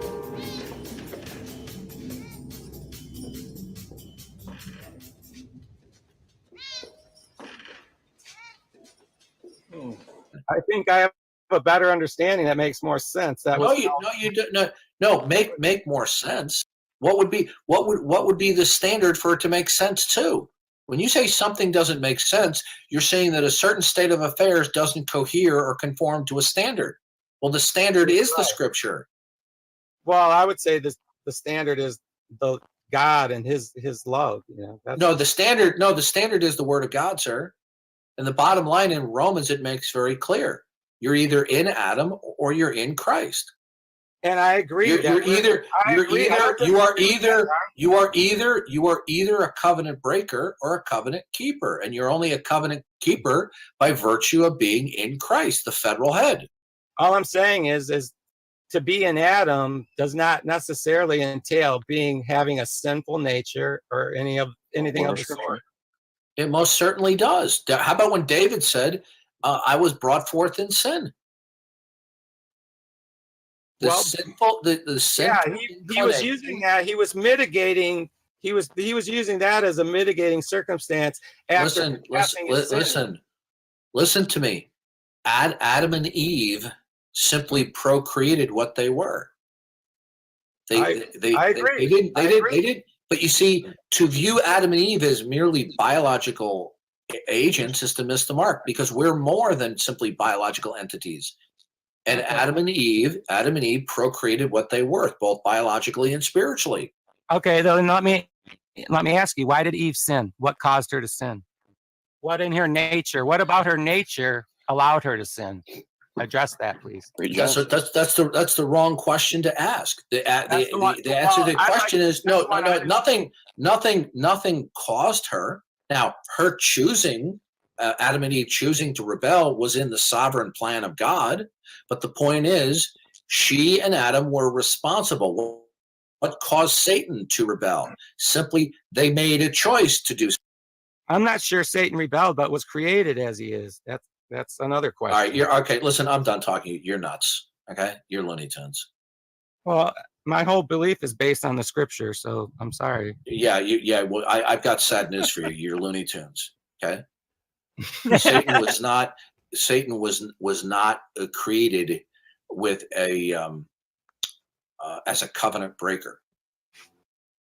Okay, I'll pause it in case you want to talk it all. That's about halfway through. No, that was hilarious. Like, I like how you just moved past with that one. Like, oh, yeah, all right, bro. Like, but I was gonna say earlier, like the way Tom put this video together was pretty genius. I like the way It's really, it does. I mean, it does happen to highlight like that Matrix movie, especially later on when I get muted and he goes to where Neo has his mouth is like gone and it's like his lips are closed and he's in a straitjacket in the cell. Do you remember that part? right. And he's trying to Yeah. open his mouth and it's like it won't open.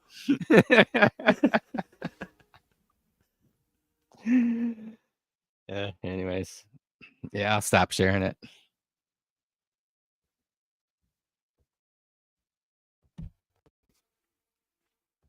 Oh, that's fun. Yeah, I'll check out the rest. Yeah, Darth Dawkins, Irenic Pelagian, it'll come up.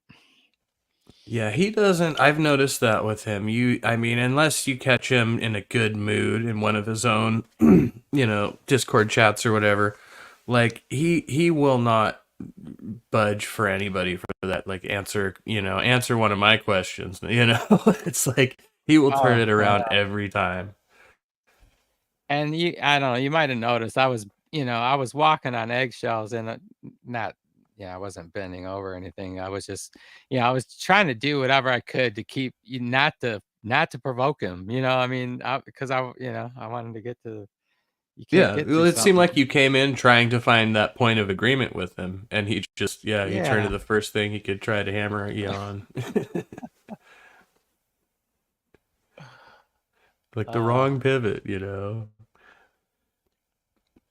I guess, that is why he has the status that he does, though, because there's no conversation with Darth that doesn't turn into a dumpster fire. It doesn't matter who he's talking to. And unless they just agree with everything he says. That's. I mean, he's got his, I don't know how many of the sycophants from, a few years ago are still around, but yeah, I mean, he has a choir around. He can never be around that doesn't have a choir of some, at least a small one, somebody to guard him. He's got to have a moderator that, will boot the people that he needs booted, that kind of thing. Yep. Yeah. I've seen him leave a few channels and say, "I'm not your friend anymore. I'm not coming back here," because they wouldn't do as well.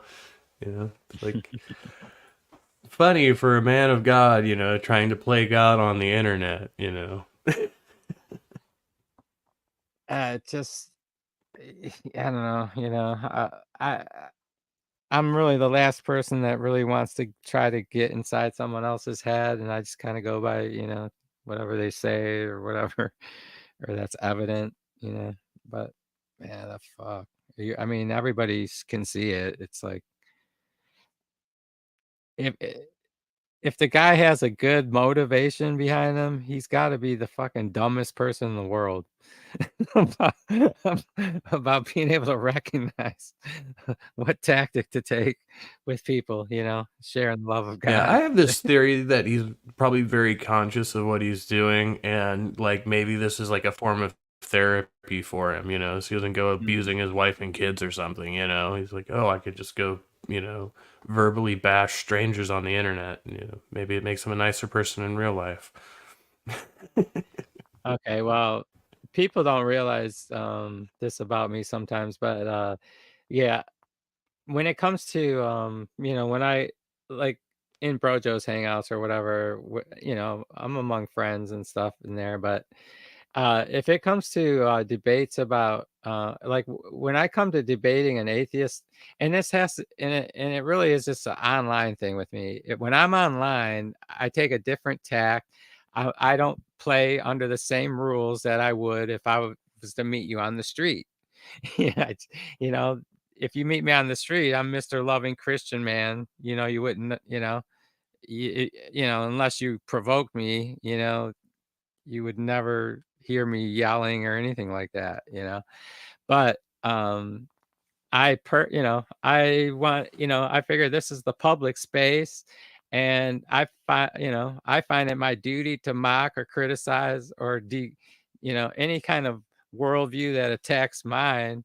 I feel free to denigrate it however I want to, or whatever, in the public space. So, um, and I feel, I think it's just fair game. It's nothing, I don't think it's anything unchristian about it. It's just taking the fight to the enemy, in the way they like to fight, and so I can still, and I just, you know, my flag that I fly is just for the truth, so fuck it up, everything else, anyways. Yeah. I don't know if God will justify that or not, but the relationship I have with God, I know that when I am out of line with him, I know about it. I can sense it. I know it. And I have perfect peace with, when I'm in these debates online and stuff. So, I mean, it's passionate. I mean, I'm not peaceful right at the time because I'm very passionate, I can get loud, but whatever. Yeah, I mean, I think, it goes back to that, if God can see the intentions of your heart, he's going to judge you by that, right? Not whatever came That's what I out to count be on. the intention. Yeah. That's what I count on. Yeah, that's for sure.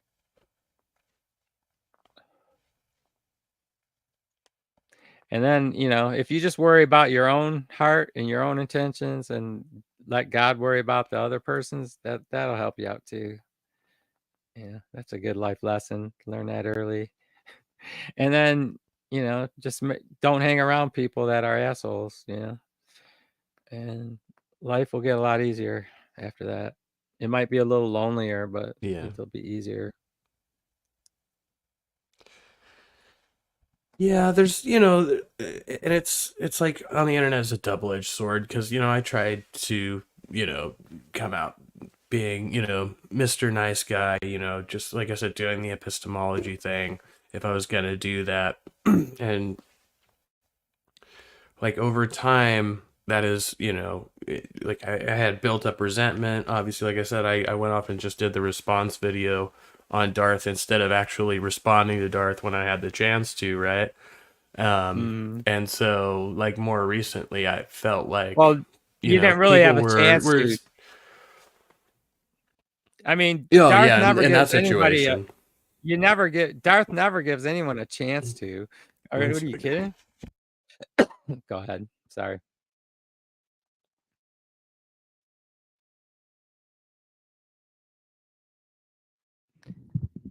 But you can go ahead. I didn't mean to interrupt you really. I was just like like don't like you're kind of beating yourself up like cuz when you should have responded when you had a chance. But you don't really have a chance to though. So sometimes you're stuck with a video response. That's all. I'm not hearing you now. Sorry, Okay. yeah, I had to. Now I hear you. Yeah. I had to step away for a moment. Yeah. So more recently, I felt like I was like being manipulated by somebody. It's like that whole nice to your face, but you get the impression that there's something else going on. and so I just had to be very clear, like, I'm not gonna play that game anymore. Like, I you know, if I feel you're trying to manipulate me, I'm just gonna call it out. You know what I mean? Like, Yeah. That kind of in my second marriage, this woman, oh, I could get back to this because weren't we were talking about the relation. I think I was talking a little bit about my relationships, but anyways, what I was going to look for, I, looking back on my two marriages, one of the common denominators of the two women was the fact that they both came out of broken homes. My first wife, her dad was a military guy. He was a merchant marine, even like a ship's captain kind of. And uh, later on, they discovered he had a wife and a family over in Singapore, I think it was, or somewhere over there wow, on the other side of the world that, was just secret to them, of course. But imagine that. anyways, so they got divorced or whatever,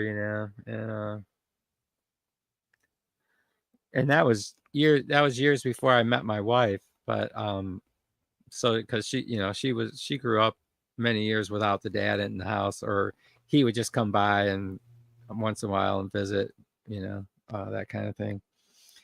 Um, but yeah, once I met my wife and we were going out, and I just was always over at their house and this and that. And I was young. I was just 24. I think she was 17 when I met her, but she was like 18 then or something. And but all of a sudden her dad showed up, and he was being all Mr. Charming and everything, and her mom got all sucked in by him. And it's like this was like a couple months, and then um I don't know, I forget exactly the details, but I know what it was. Okay, this is okay. So I was a little ahead of myself with the family on the other side, because up to this point nobody this and what happened was my wife happened to go, like, found her dad's wallet, and just like a daughter might do, grab his wallet and start going through it, right? And she found these pictures of the family, and then she showed those to his mother. And and she had, oh my god, she had an absolute fucking nervous.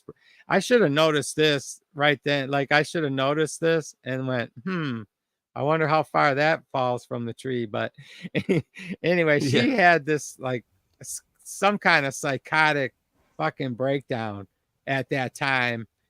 And like, there was a few days she was fucking not herself, dude. And especially that the day she found out, she was out of her she was cuckoo cuckoo. I mean, it was sad. Believe me, it was a terrible thing, to see, that happen to a person. Wow. yeah. But anyway, oh It my would be god. devastating. Like, So you anyway, can the understand point that, is, but so I was gonna say, yeah, like, if I could happen upon a woman today, I do want to pay attention. I ask women, like, if I get a chance, I in some way to find out, how are their mom and dad still alive, or whatever, are they together, this and that. Because I wonder if I'll have better luck with a woman who at least was raised in a, in a intact home like I was, and maybe it's because I was raised the way I was, that I have such strong views myself about marriage. And like, not taking it lightly is all like, I wish people would just take it seriously and not make a promise they don't plan on keeping. That's my big issue.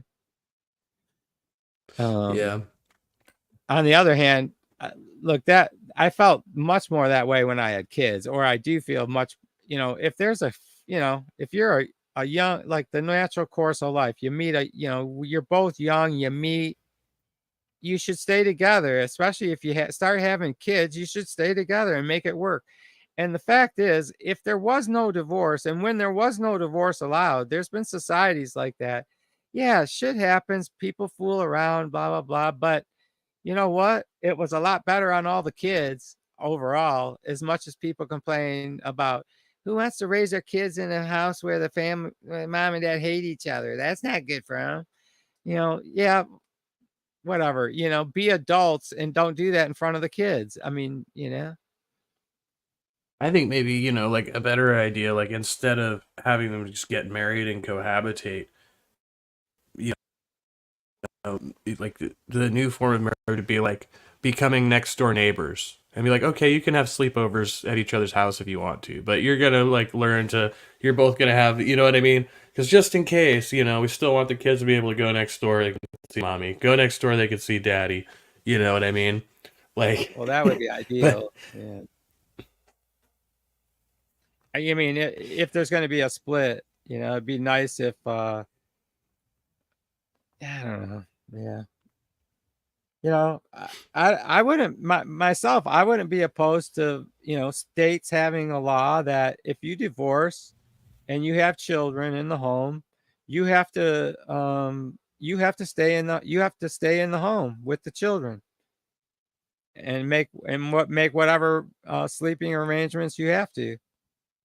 And it doesn't mean we're forcing you to be husband and wife, but we are forcing you to live under the same house with the kids you birthed. right. We as the state say that's your responsibility, and it's going to be a lot better for the kids. And we want less crime and less, hoodlums walking around. So anyway, I would support legislation like that, I think. I mean, that would never happen, obviously. But No. I think it would be better for the kids.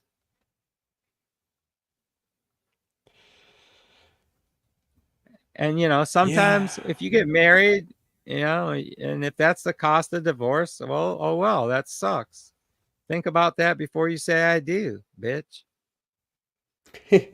Well, it's hard for young people, I mean, that's kind of I almost feel like maybe That's true. if they That's true. raise the Yeah, maybe to 30 age years old requirement, instead of 21. yeah, Yeah. yes, You can't get married till you're 30 years old. That would probably be a good law too. Or a or good practice anyway. 25 maybe. 25 is a good middle ground. 21 you can start drinking, making The bad problem decisions. You know what I mean? By 25, hopefully you get it together. the kids start popping out. I mean, at least in my day, it was like at 16 and 17 and 18. So, Yep. and everybody kind of realized it'd be good if this kid is raised by a couple. So a lot of people would be pushed to get married early on anyways, but yeah, whatever. It's a Or different they world get pushed today. off on the grandparents, which I think is really messed up. That even though some grandparents like it because they're empty nesters. If you think about it, if a kid's underage, then the kid, I think the grandbaby gets pushed off on the grandparents. But even if the kid, an 18-year-old who can't take care of them, who's most likely to end up, with the kid, it's got to be the grandparent. well, thankfully, anybody that is a grandparent is probably old enough to have been born or was raised in America at a time when people really felt more family duty to each other, and they happily take on the responsibility, even though, I mean, as long as once they see that they're the one that's in that position, it's like they know that's they got to do it. That's how could I not? And so they do Well, it, my and they love my it, and they love the objection though kid. is my It's not objection though fair. is It's that not those fair are to the them. same people. They raised the child who ended up having the irresponsible pregnancy to begin with. You know what I mean? So obviously, Well, and a lot of those I mean, people, I heard them. I was like, who was it? Some famous fucking pundit of some kind or whatever. She's like, you raised him.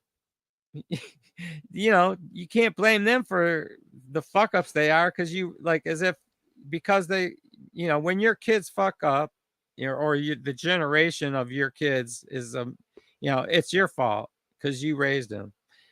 I don't know, there's some truth to that. I mean, you know, kids are a product of their parents, but to some extent, but you know, at a certain, you know, at a certain age, you got to start accepting your own responsibility, don't you? Yeah. Well, As a that's the generation or idea. something. Yeah. Yeah. Yeah. Fucking A. In a perfect world. Like there's a certain point you got to stop you know, blaming your parents for everything. Yeah. I've gotten addicted to watching these lulz cows, and one of them is this girl, Grace Thorpe, and her dad live in a trailer together, and they YouTube Wait, you broke together. I don't know up if you when know you about first Thorpe TV, but this girl, you broke up. Hold on. You broke up when you first introduced. What kind of is it? Thorpe TV? Is that what you said? You've been watching it? Or what was the yeah, first word it's you called used to Thorpe describe it? TV. Okay, yeah, I'm not familiar. Yeah.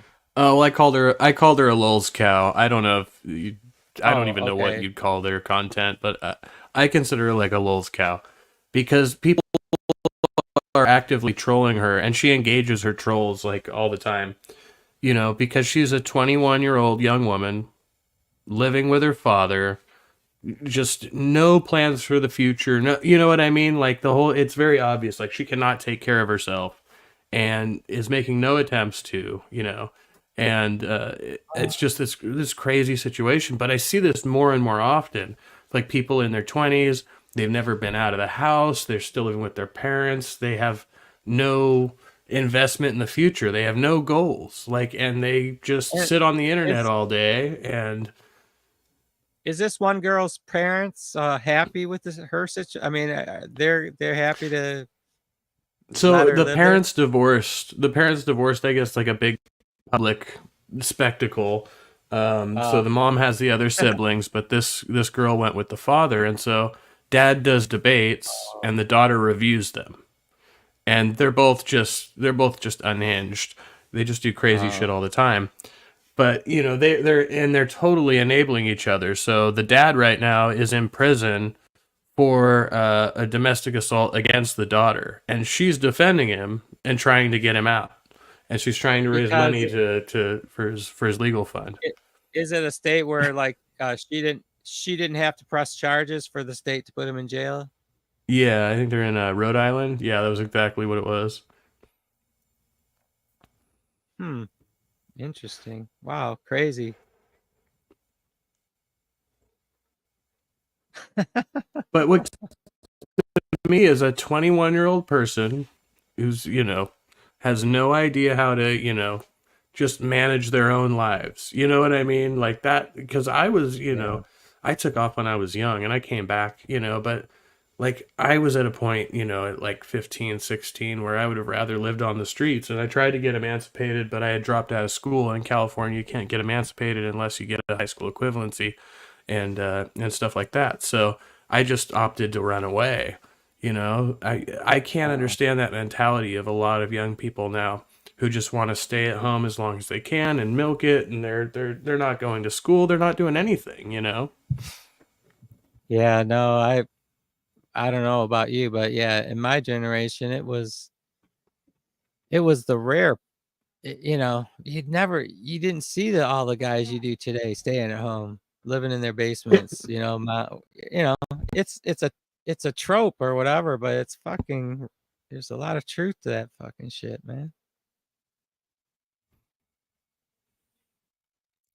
Yeah, I don't know. yeah. It's weird. And I just don't know what to say to people who aren't motivated for that. You know, it's like if you're not naturally motivated to go and, you know, establish your own nest and get, you know, get away from your parents. I mean, you know, not to say that, you know, young people should hate their parents, but there's something I think, you know, psychologically wrong with people who are not motivated to leave the house by a certain age, you know.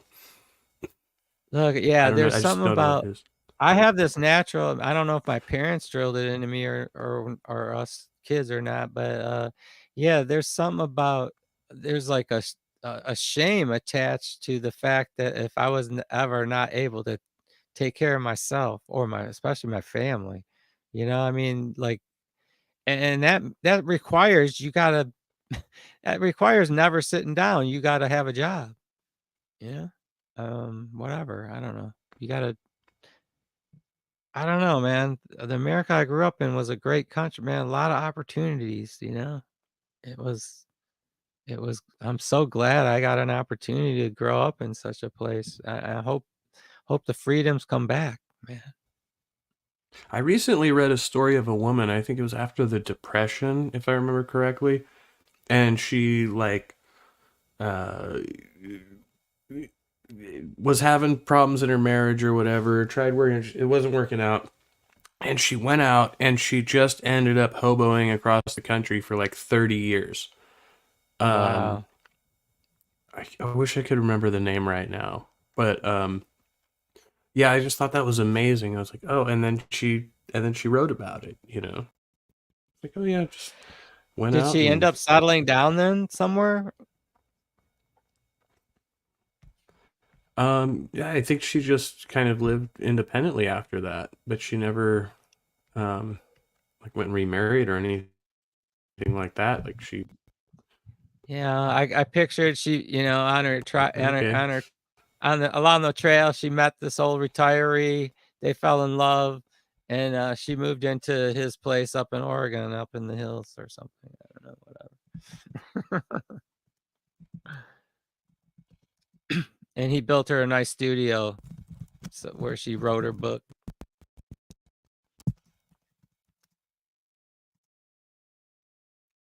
See if I can find it really Anyways, fast here. how old are you? 30 something? I'm 35. Yeah. So, are you working?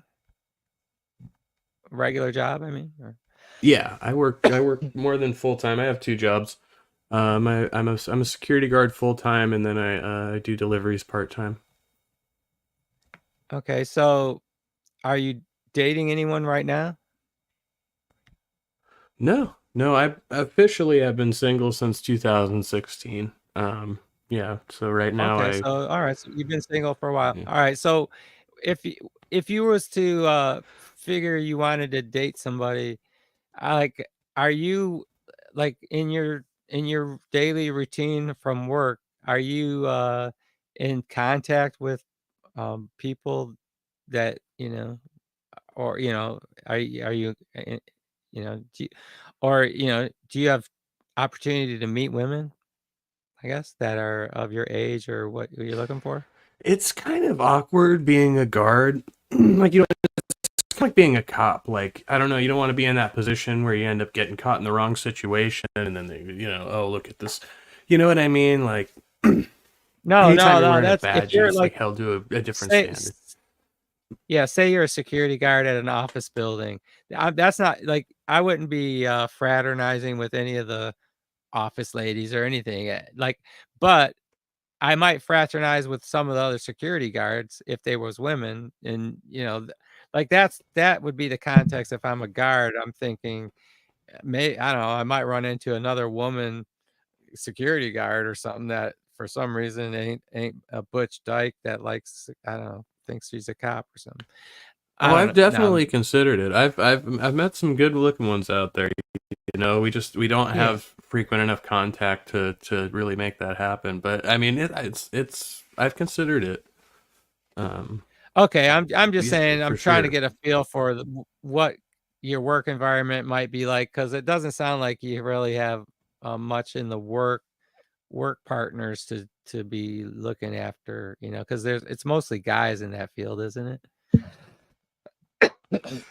Yeah. I mean, I'm in the Bay Area. We're a bit more diverse, so we've got Oh, we've you're got up some there. female Okay. guards out here, but in our outfit, most of us work independently, so it's pretty rare that we have a lot of interaction outside of like major incident that requires us to really be focused on the job, be able to fraternize like that. Okay, right. I guess you But got I to be mean, I careful, could huh? see that being a possibility. Yeah, Okay, yeah, but and I mean, in that what are they gonna do? They're just gonna tell you don't do that again, right? Like, maybe make you watch a Okay, video but or something. so where would okay, so if it's not in a, it's not like where would you like y- people aren't going out to bars to meet. So I I mean, actually met where a would you? How do you? Go ahead. no, I did. I met a nice girl in my recovery meeting this morning. So I'm hopeful Oh, for okay. that. But we've Well, been easy, going to this meeting right? together for like 3 months and finally had the introduction. Hmm. So yeah, it's a slow process for me. I'm a bit of a Didn't we shy already talk guy, about in this? person. Haven't we already talked about this earlier? About I people in don't know. Did I recovery did I meeting. mention it? I've been gloating today. I'm kind of No, sailing no, on that no, one. no, no. I was talking about my son and the woman he hooked up with was a former. They were addicts Oh together yeah, when they met in recovery. yeah, Yeah. yeah. People All right. generally frown upon that, but I've heard some really good stories come out of that as well.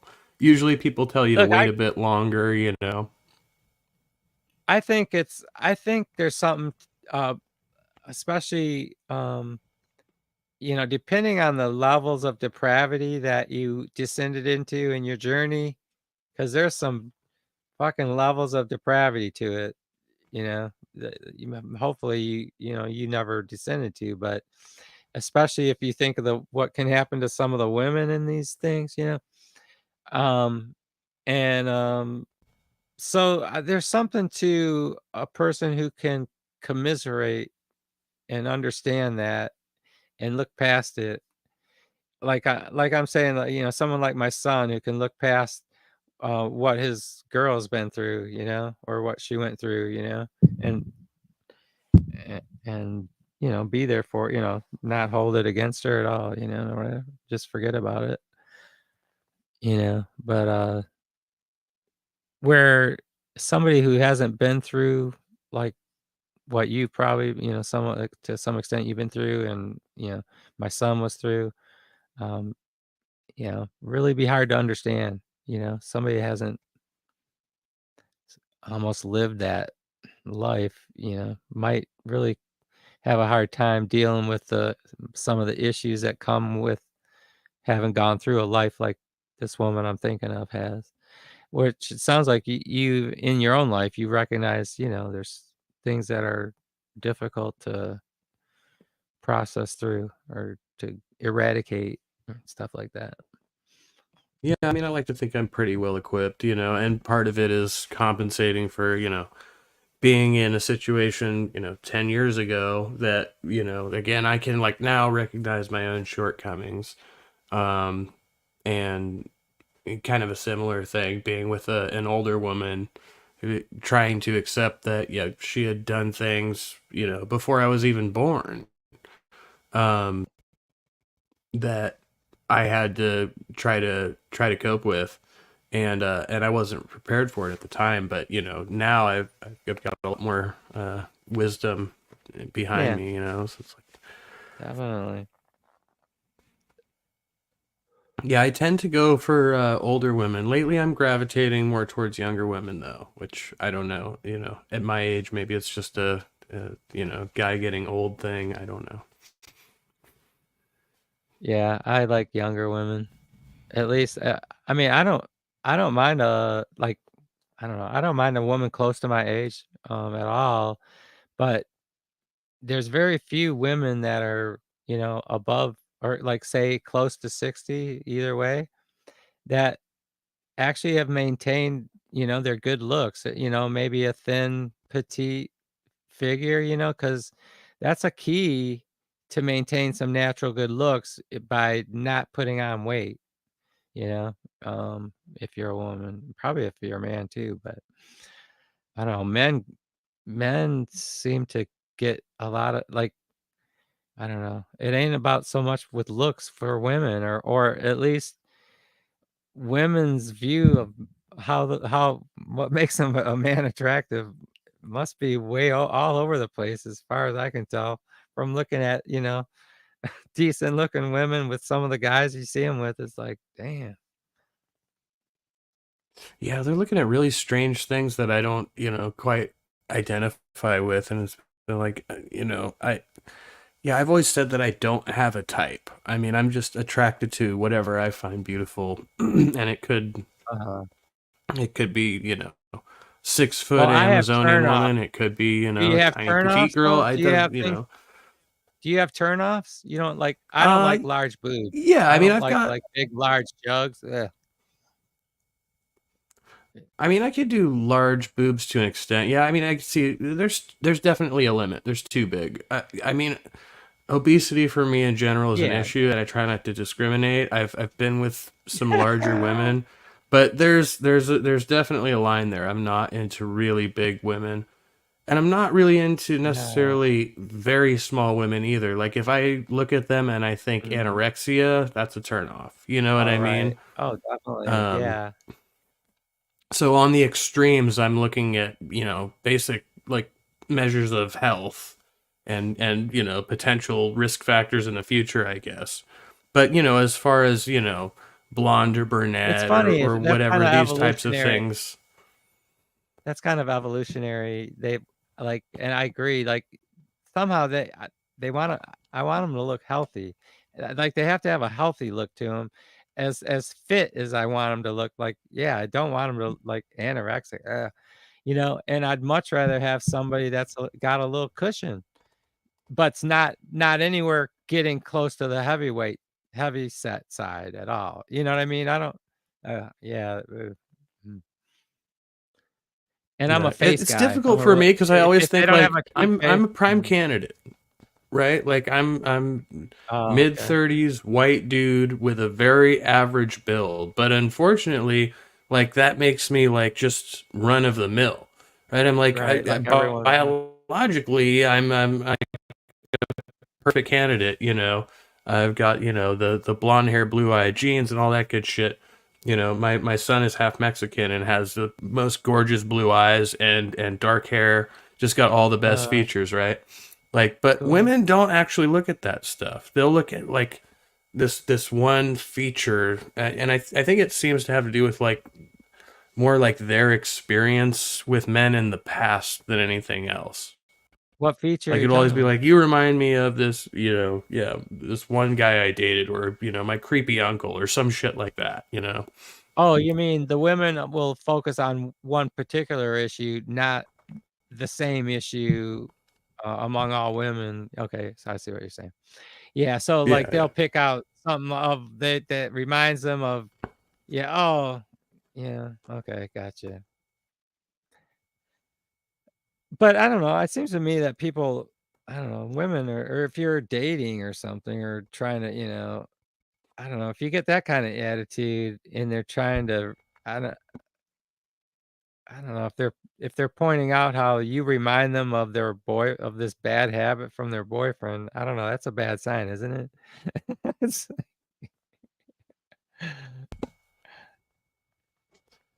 no, I think it's more like physical features. Like I said, it's like the shape of the face or something like that. Like it'll be something oh, really that that like that that seems forms an vague, attraction point. You mean? or, or turn Are, off. are we, It could go either way. I guess it could go either way. Okay, I see what you mean. Yeah, like okay, yeah. I'm trying to think of an example.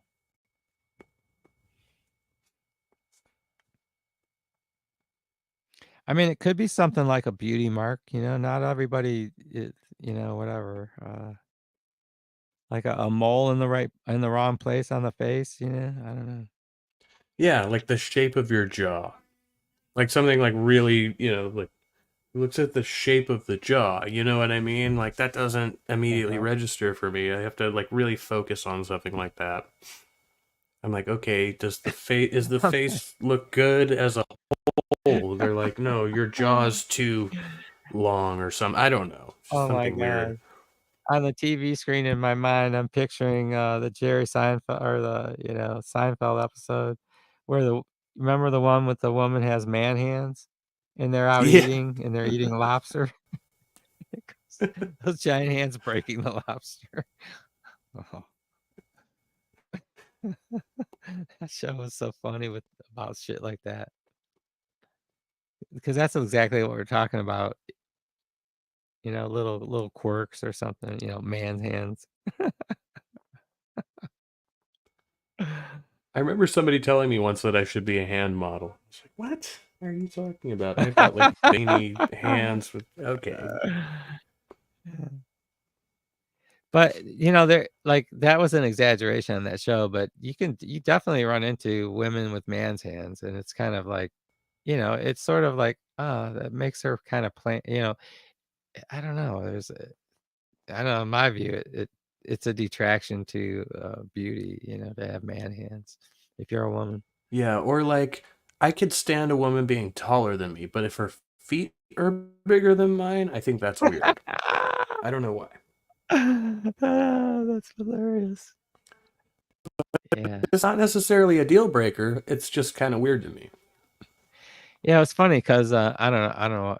My latest ex-wife, I was a good 4 inches taller than her, but if we were sitting butt to butt against a wall, our legs were the same length, so it was funny. Because and her head would be way down. Yeah, but I know it's funny.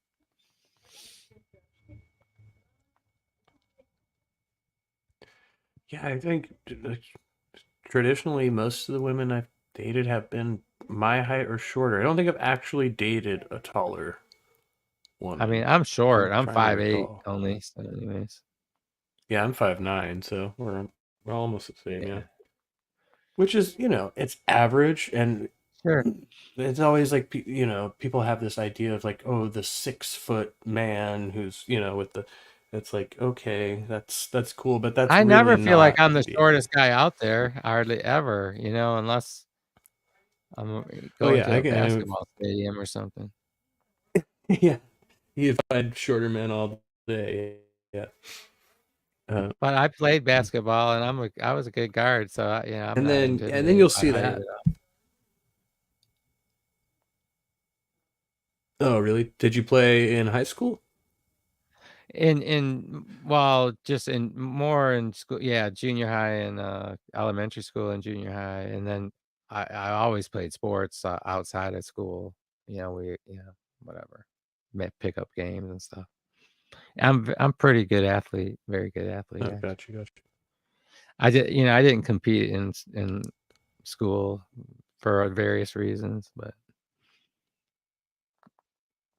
I asked my younger brother is he's playing college ball now out here in California. He's doing pretty well for himself, so we'll see. He might make it pro. He's still got time.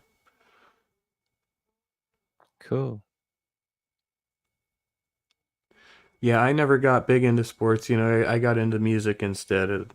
I kind of rebelled against sports. I was into soccer and hockey, which are not, the most popular out here when I was younger, but I didn't get into competition very much. So, but I'm pretty athletic. I mean, I like to play for fun. I just didn't, want to do it as a profession or whatever. But, I respect people who do. And, it was something I got back into when I was in rehab. Was just shooting hoops, they have a basketball hoop out there. It's like, things like Yeah. that you kind of get back to as you get older. It kind of makes you feel young again a bit, get that skill back. Yeah, as I recall, yeah, like the years I was really involved in sports was in like 4th, 5th, 6th grade, 7th, 8th, and around 8th and 9th grade is when, like you said, I kind of got sidetracked into hanging out with buddies and shooting pool and playing ping pong and listening to records, and like hair was getting, we were growing our hair long, all that stuff. It was funny. I was in the I guess the next generation down, so we had like Grand Theft Auto. Yeah, we didn't have games. Yeah, there was not much going out. We did a lot of video gaming, and then but we formed a band in middle school. And so we spent most of high school, trying to cram in homework and then, play as much as we could. And so that's that was fun. like the Yeah, that's majority of our cool. time. Yeah. Garage band. Yeah, we didn't have the garage, but we went from the main room to the back, the bunkhouse, and then I ended up moving away, and I started playing shows, and Were you guys out of the guy. were all you guys moved out of the house when you were a band? Well, no, no. So we had started out at my buddy's house, and so I moved out. I moved in with my daughter's mom, and started gigging around and stuff. So I was out in the city, and my buddy lived out in the country, and so I brought him down for the first rehearsal with the guys I had gotten together, and he basically made a scene. Uh, so then I ended up gigging without him. Um, I made a scene. He called our bass player a N-word lover. Oh wow. Oh wow. Yeah, that's not good. A little awkward, huh? All the other members of the band and shit. It's like- yeah, or especially for you.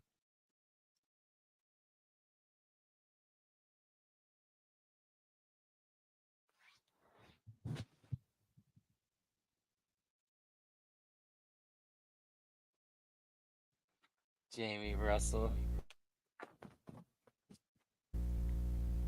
You ever listen to Jamie? Or do you know who Jamie is? Yeah, Oh. I've talked to Jamie. Your headphone issue. Or I'm hearing feedback. Sorry, Hearing feedback. microphone.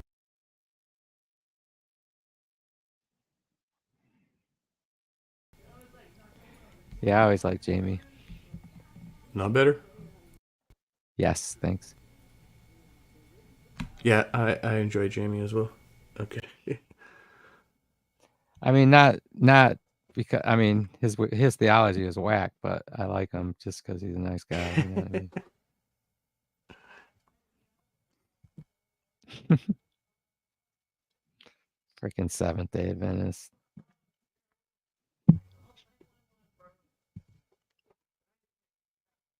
See, this is where, like, I think anybody that follows a group, I mean, it is a little too cultish for me. Even if even to I don't know, I can't identify with these it's hard for me not to see them as like political parties.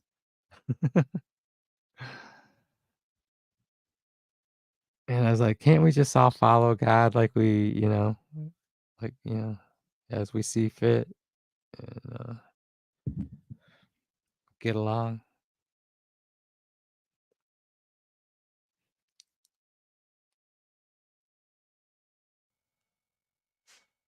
Sorry, I think somebody's drunk outside or something. Um, so yeah, I mean, I guess that's kind of my main problem with any organized religion is all the sects, all the subgroups that can't agree even in the one faith, and then you have so many different faiths it's just try to wrap your head around all of that. Um, so yeah, that's Well, are that's you why familiar with? I don't subscribe. I mean, what's your view on the Mhm. Bible? What's your take on the Bible? I'm overall, I Or let me ask you this way: so what should be like? What role should the Bible play, on your view, in a Christian's life?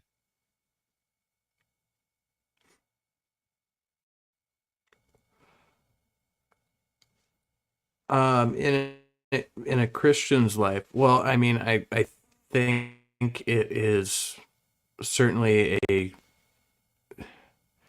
it holds a set of moral teachings one should abide by. I think some of them are kind of open to interpretation. Um, I mean, if anything, I think there's more value in the New Testament and the teachings of Christ. I mean, I do you think a lot of consider the the Old Bible a Testament holy book? is. Do you consider it a holy book, like inspired by God somehow? Well, I know that's what it claims to be. I mean, amongst other holy books, it's one of those. I Do you, don't think it is the holy book. I don't hold it any higher regard than any other holy book for me personally. okay. Do you hold it above the work of men,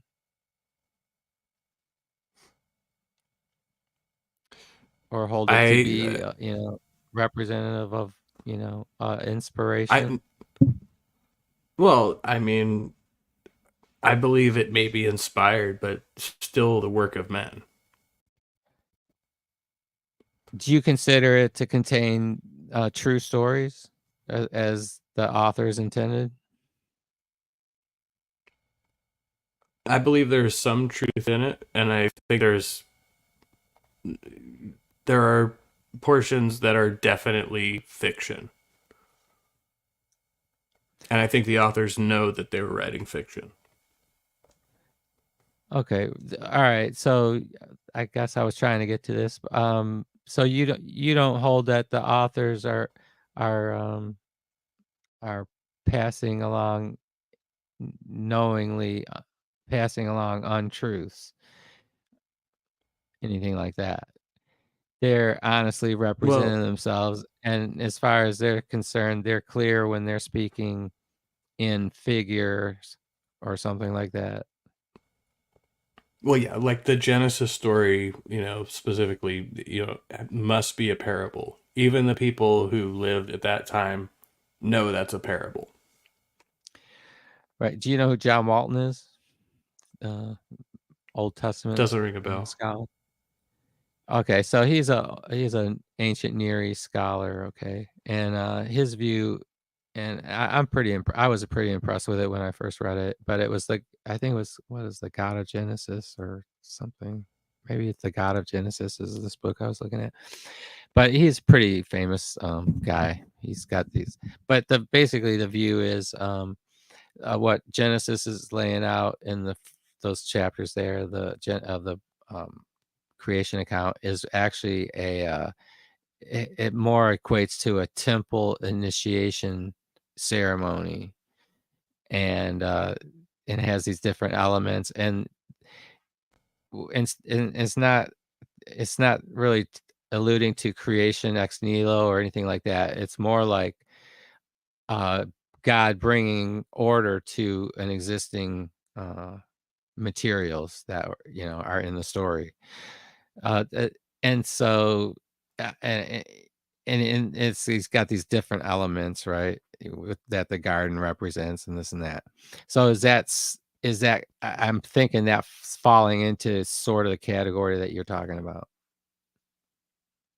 Yeah, yeah, and I think I could probably, yeah, that's something I'm gonna look into because I can get behind that interpretation. Yeah, The Lost World of Genesis 1. That's the name of the book. Okay. And he's got a series of books, I think, about the lost world of this and that. But that was his first one that kind of got him on the map. But it's been a while. That's probably 20 years now. Right. Well, it's still fairly recent. It's not classic rock yet, right? Right. And obviously a guy like Michael Heiser was on board with that, that kind of view, I think. I wasn't sure where he did land on or where he was at when he died, but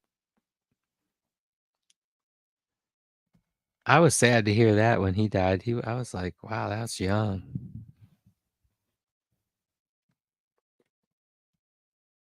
That was pretty Do you recently know too, Michael wasn't it? Heiser?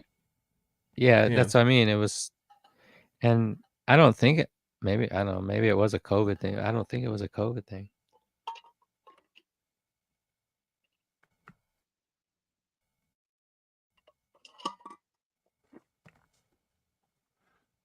All right. Well, man, it's been good chatting with you. It's a little after 11 here. I should probably Yeah. wind Well, I down, I appreciate you guess. I coming got in, to man. handle business tomorrow, being it's Monday.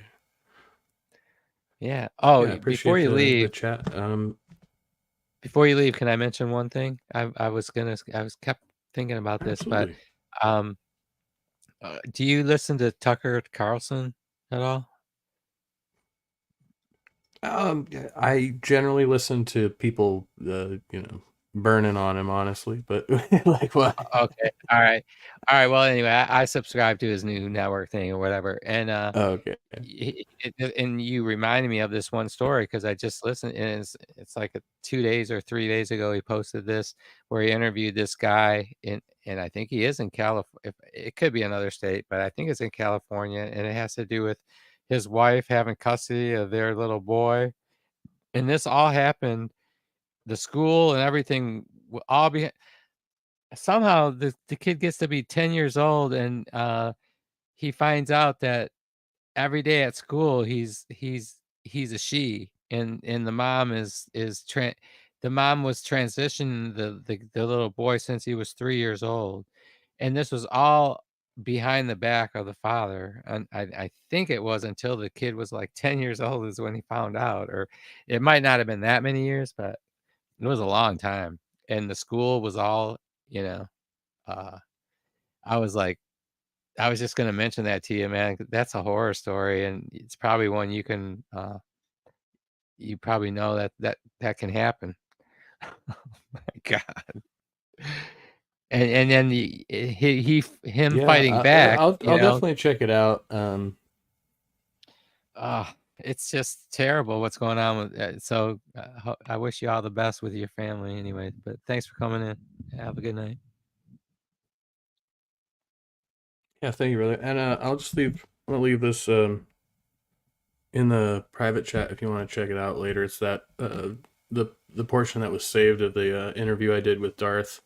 Oh, So awesome. do with it Yeah. what you will, but yeah, Yeah, he I'll listen does to it.